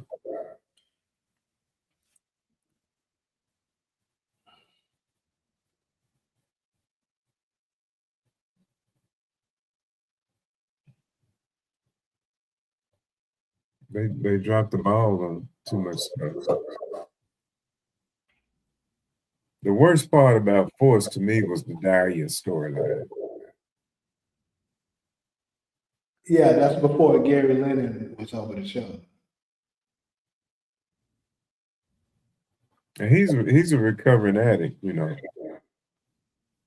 Gary, Yeah. he looks like it. Let's see, that wasn't right. What I said? Yeah, what you said. Right. It's just I'm just being honest, shit. well, I'm a recovering addict, but you wouldn't see me inside look like it. I wouldn't look Some like it. people look like it, some people don't. It's you know, Look, Paris know he look like it. people can look crazy and not be crazy.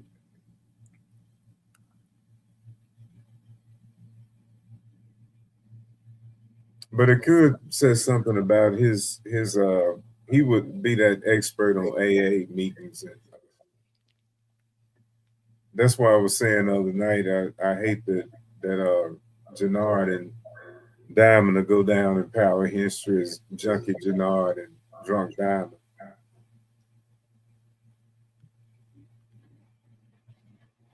So he might figure out a way to kind of redeem Jannard from his addiction.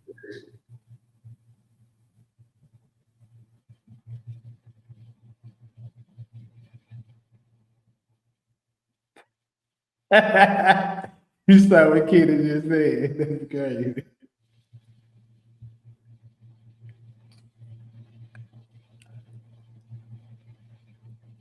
What is franchise name again?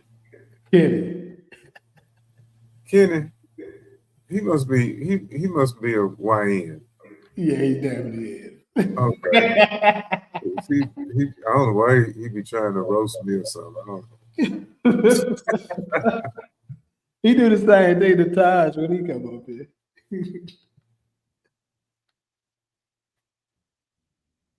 Yeah, I got it out of my system.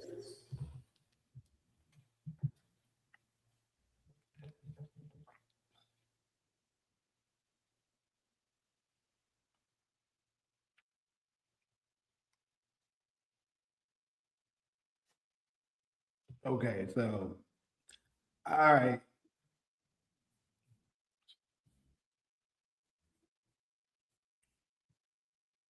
Kind of already done touched on this last one, but I'll go to it and stuff, and we can still kind of low key freestyle it. But I think it's a high probability your boy Ghost could be the one coming in and save the damn day.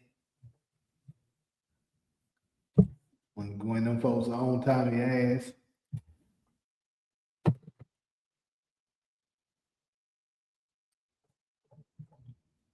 I wanted Liliana to still be in the show. She was as loyal as 2-Bit. She was one of the only main character women that didn't have a sex scene. That's true. I never think about that shit, but yeah, that's true. I got a question for you, Jim. What's that? Okay. Just kind of open your mind, your writer's imagination and all that. Okay. So we heard Tommy say it again. I'm gonna call in a faith. Uh-huh. Who else would owe him a favor? Ghost. Okay. Let me rephrase the question. Who among the living of characters that we know, cast of characters who are among the living would owe him a favor? Ghost. But to answer your question of what you want me to say. No, I'm just trying to think, an alternate scenario or whatever. Because everybody's divided on Tariq and Ghost. Okay, coming back, not coming back, dead, alive, whatever. So let's kind of remove them from. Let's imagine if it was somebody else that he could call in a favor from. Who could that be? I know the other night 2-Bit's name came up. 2-Bit don't owe him though at all. If Okay. anything, he owed 2-Bit. Okay. We defined what it means to call in a favor. Yeah, judging by your definition of it. No, it was a AI definition. Cause I told you, I Googled it. folks all the time be like, bro, do me a favor, and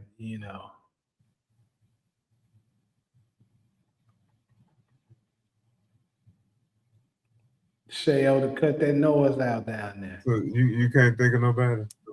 Honestly, I'm trying to think because like he ain't really got nobody left that's in New York. That's a lot that we know of. Need to call in a favor.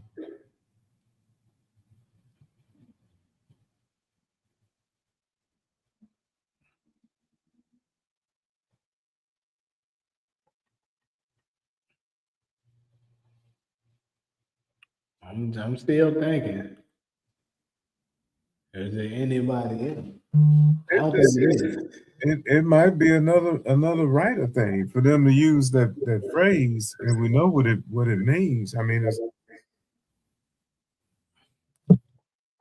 if he had just said, "I need a favor," I'm gonna call somebody. That's different. But or I'm gonna call a lifeline. You could use different phrases, and that opens the door a little bit more. But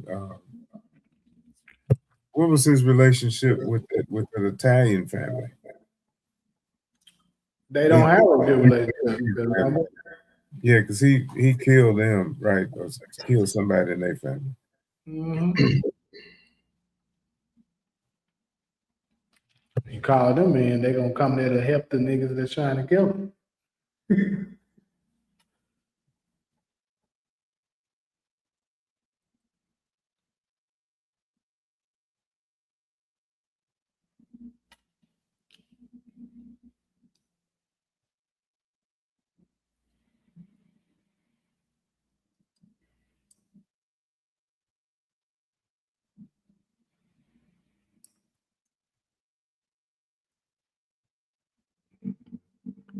The name of the crew that Julio used to be in is the Todos Locos, but why would they owe Tommy a favor?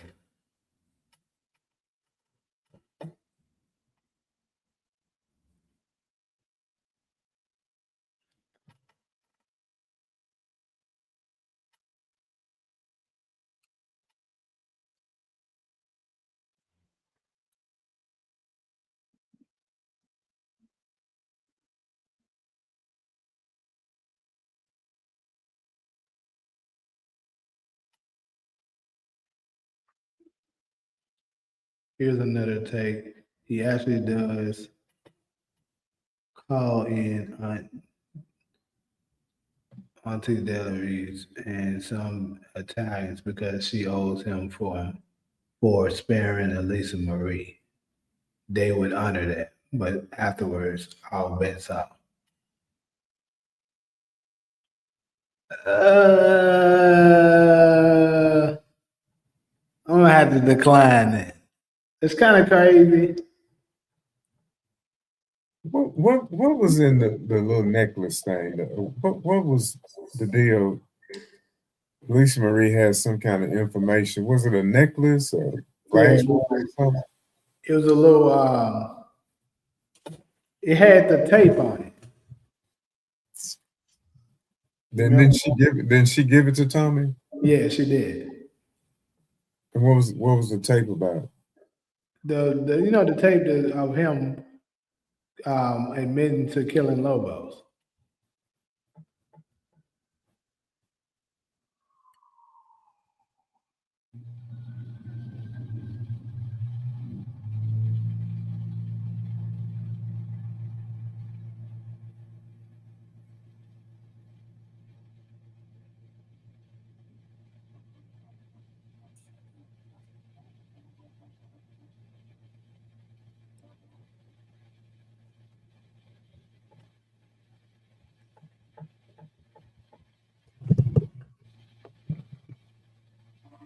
Yeah, my mind, I can't think of anybody else. If it's somebody that we know.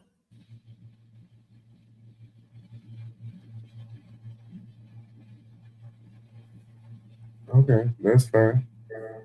So I mean, I think by default it got to be Ghost.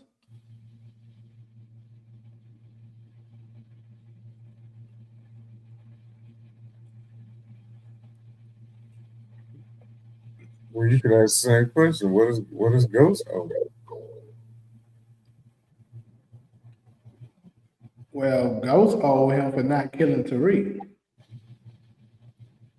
Because remember, on the finale of Book Two Ghost, when the first scene we seen with Tommy and Tariq, he said to him, "I promised Ghost I wouldn't go kill you, but I swear to God, if you don't get your skinny ass off my ride, I'll beat your ass right now." That's what he told him. So we didn't see on screen with him promising Ghost he wouldn't kill Tariq, but he said it. Hmm.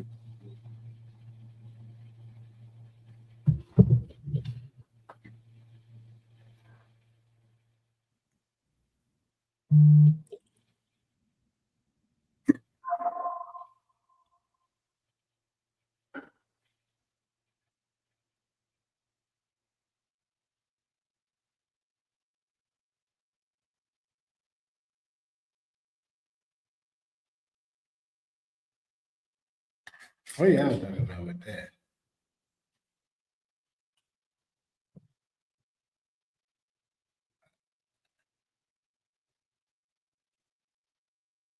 So we through with that last topic, right? Somewhat. I mean, I'm kind of just freestyling so much. I'm talking about the Ghost return topic. We through with that, right? That's why I said somewhat. Uh, But, I mean, I think pretty much we beating the dead horse. We know he coming back at this point.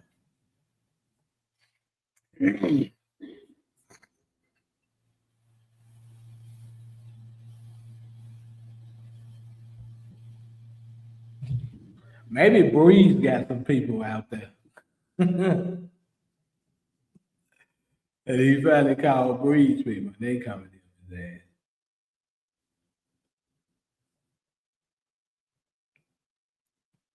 On that plan. We know they called it, who they called it. They called us Tariq. But I you oh, go ahead. I think if someone was to call Ghost, it would be Kate.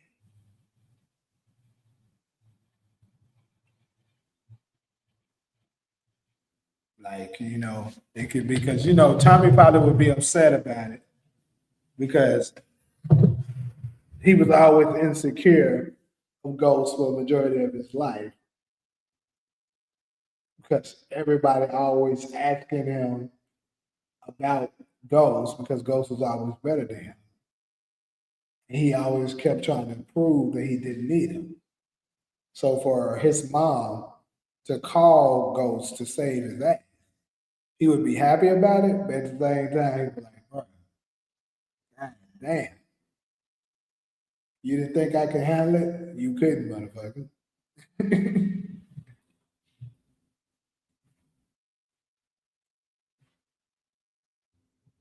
You use that number 47 strategy. You say something enough times, people start to believe it.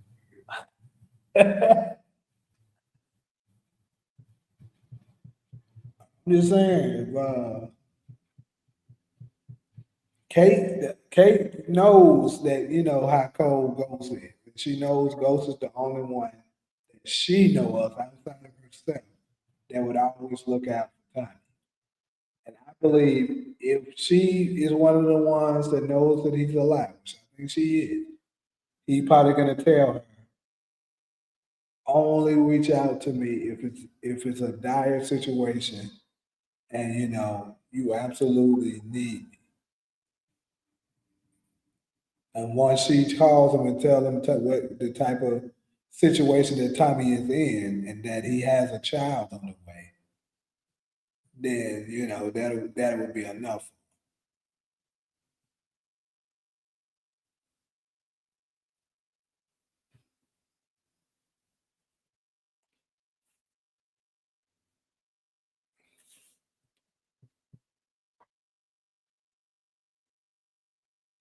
Man, shut up. Early Tyler dead as hell.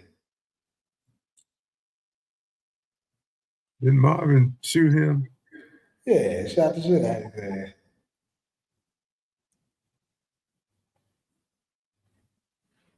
But I already know what he about to say.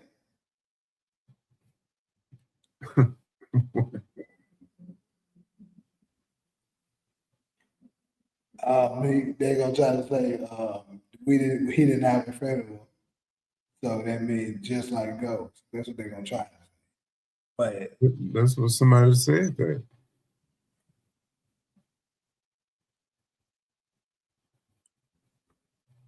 and this is another thing. Kate talking about she buried another son. You wasn't at Ghost funeral.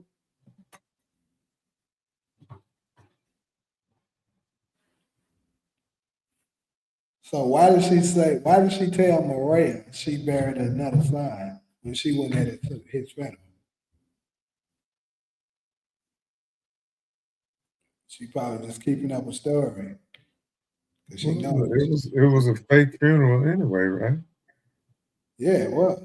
According to y'all's theory, it was a fake everything. Yeah, because that's why they made it a closed casket.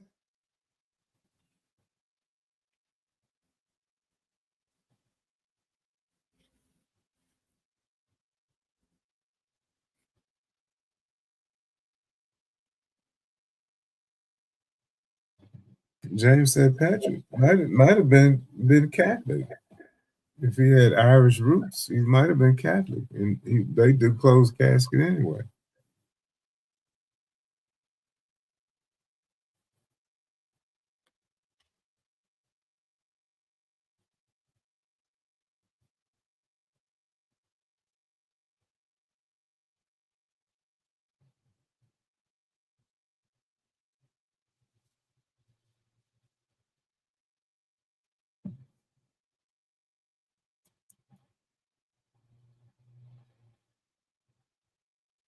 And keep in mind, the episode description talks about secrets being revealed.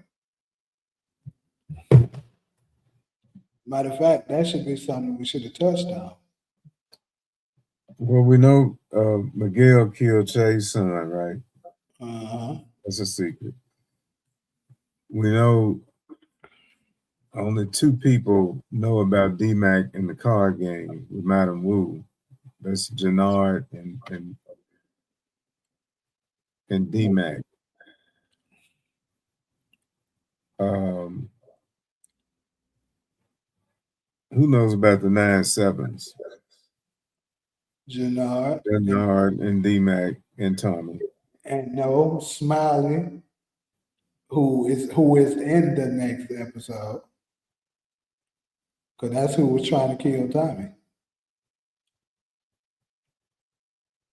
Smiley was with D-Mac doing the 9-7. Yes. Is that the one they gave the money to? Yep. Go home to his family? Yep.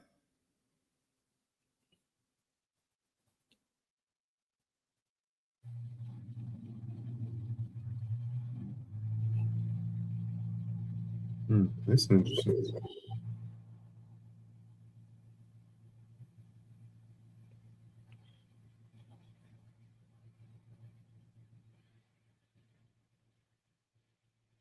So it's a few secrets. What's another secret? Kate with Ghost. Kate with Ghost. Ghost. She know that nigga lie.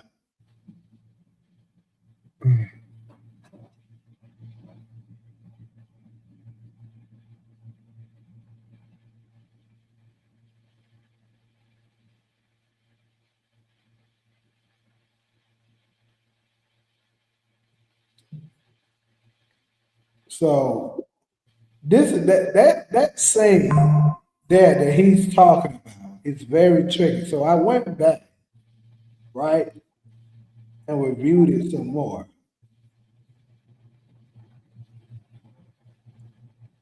One second. So we definitely saying it wasn't the scene with Claudia.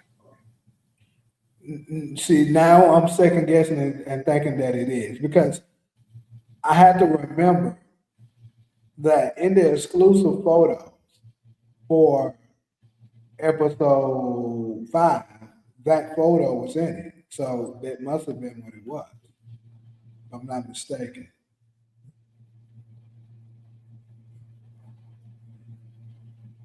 Let me go to, I'm sure Mark Dark has it on his shot.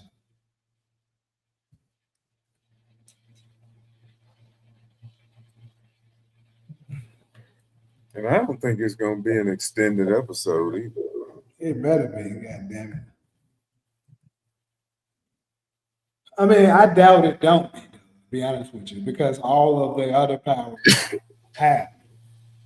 Like the last episode of Power, original Power was. The last episode of Book 2 Ghost was. You said it was? It was, yes. How long did it run? 15.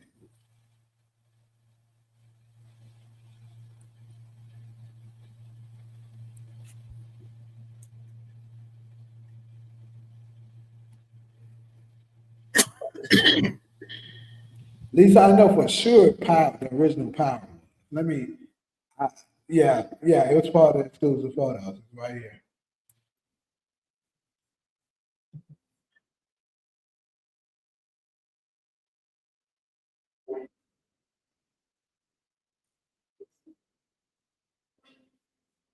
Yeah. So that was Claudia just leaning towards that.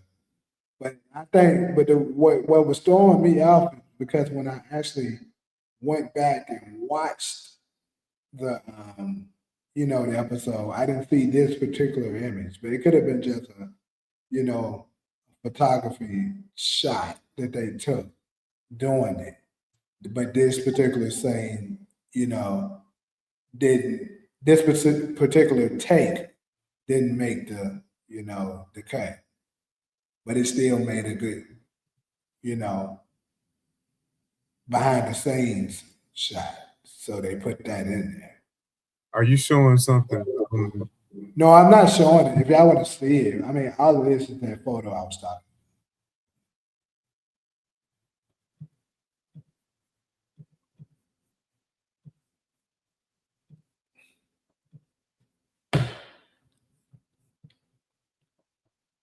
So this is the image that you guys are talking about, but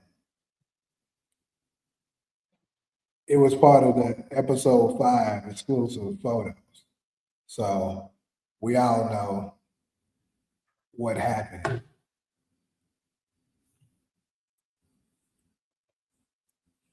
Like I said, that's just Claudia leaning towards the chair, but she's not sitting in it.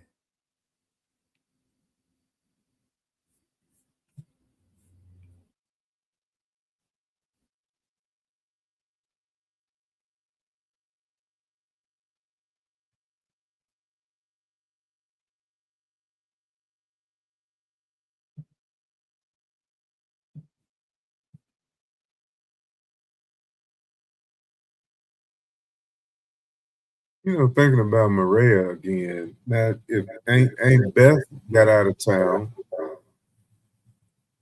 and Elise got out of town, why not Mireya?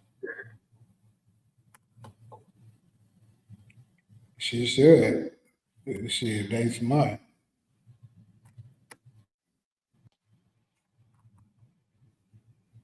So, I'm starting to think Jannard might just make it, bro. Like that's what I'm saying. I'm saying this earlier that it could be a situation where all of the people of Chicago push Tommy out.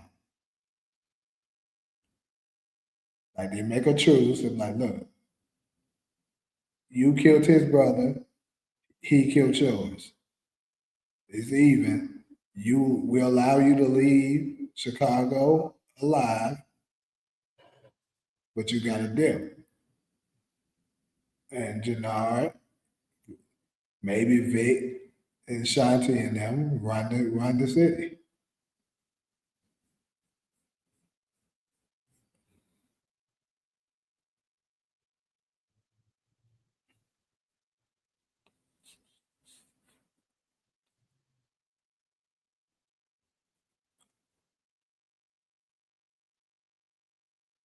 I wouldn't mind seeing his addiction have something to do with how he ends up.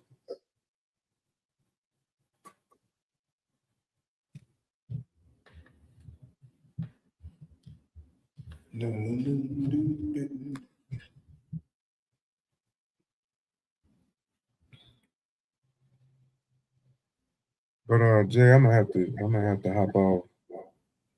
All good. I'm about to go to get off too.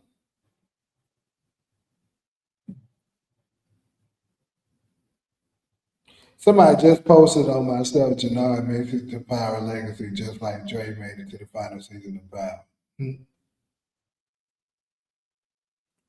Yeah, Jannard might just make that shit.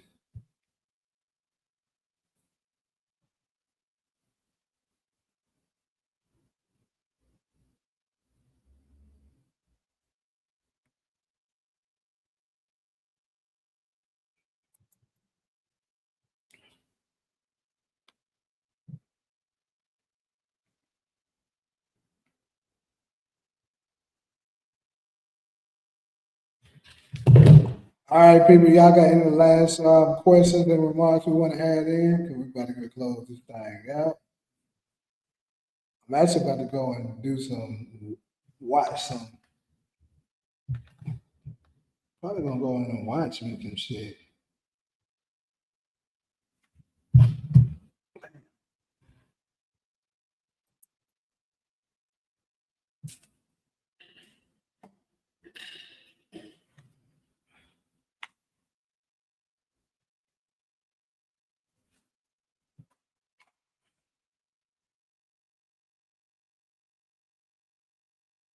Almost like the scenario about Unique making Rock leave Southside Jamaica, Queens. Yeah, yeah, Chris could be. Chris damn near is the best actor. I agree.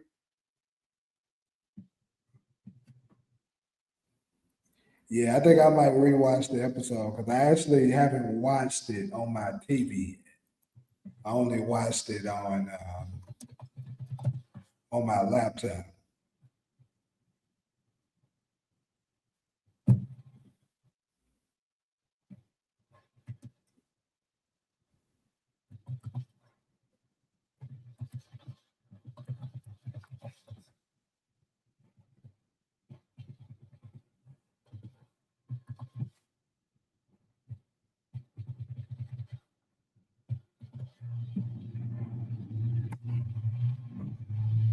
Yeah, D-Mac's story somewhat mirrors Gun's in certain aspects.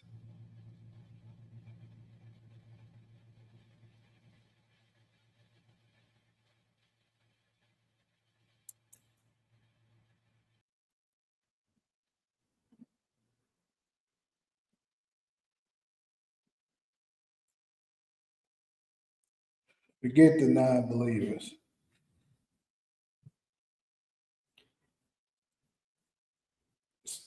Yeah, Paris, the non-believer. Run it podcast, a non-believer. Support, a non-believer.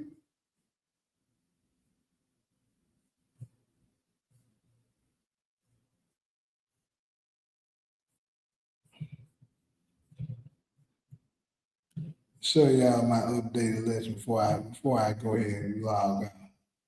That motherfucker getting long now.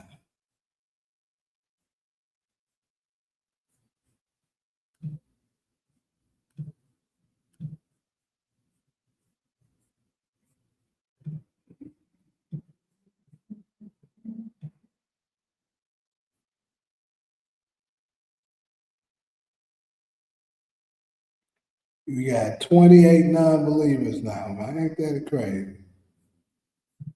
Also, I seen Miles, the outcast, on the block list. Who blocked him? I unblocked him. I don't know how the hell he got on it.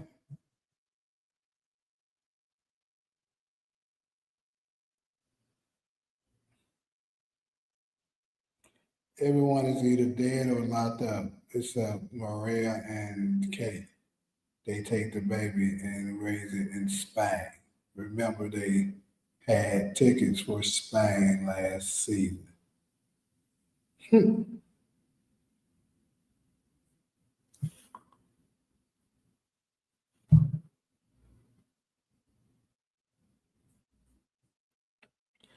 Yeah, got a good old long list.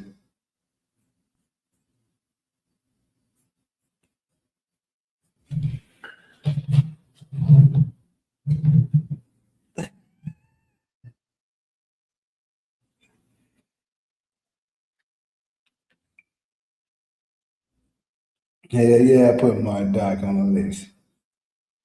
He ain't exempt.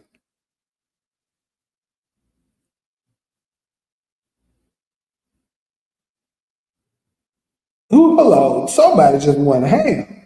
I'm about to add to the list as we speak. Somebody went ham in my comment section. Who the hell is this? They lost their damn mind.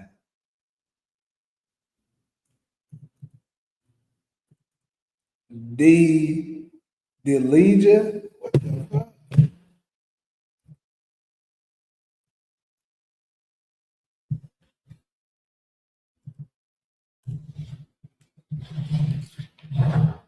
The Legion just said they didn't confirm shit. He's not coming. Stop getting baited.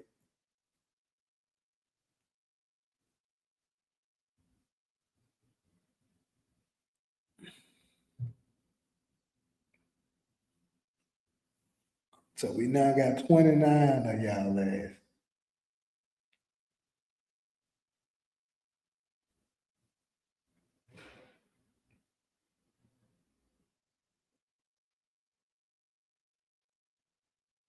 Somebody just said, is no one going to compliment this man or his genius with that non-believers list? That's like getting your name on on the board and then I mention.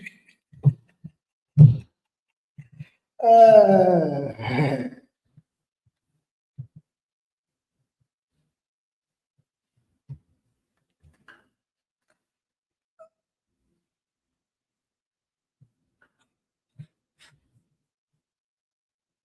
All right, though, y'all.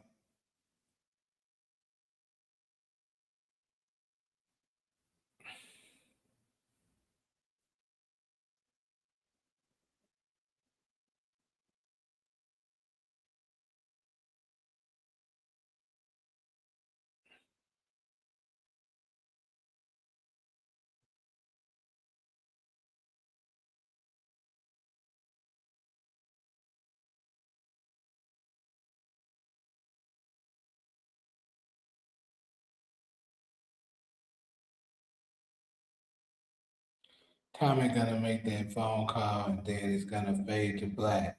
Him and Tariq gonna hook up on the next spinner. Yeah, I'm gonna be mad as hell if this ass go.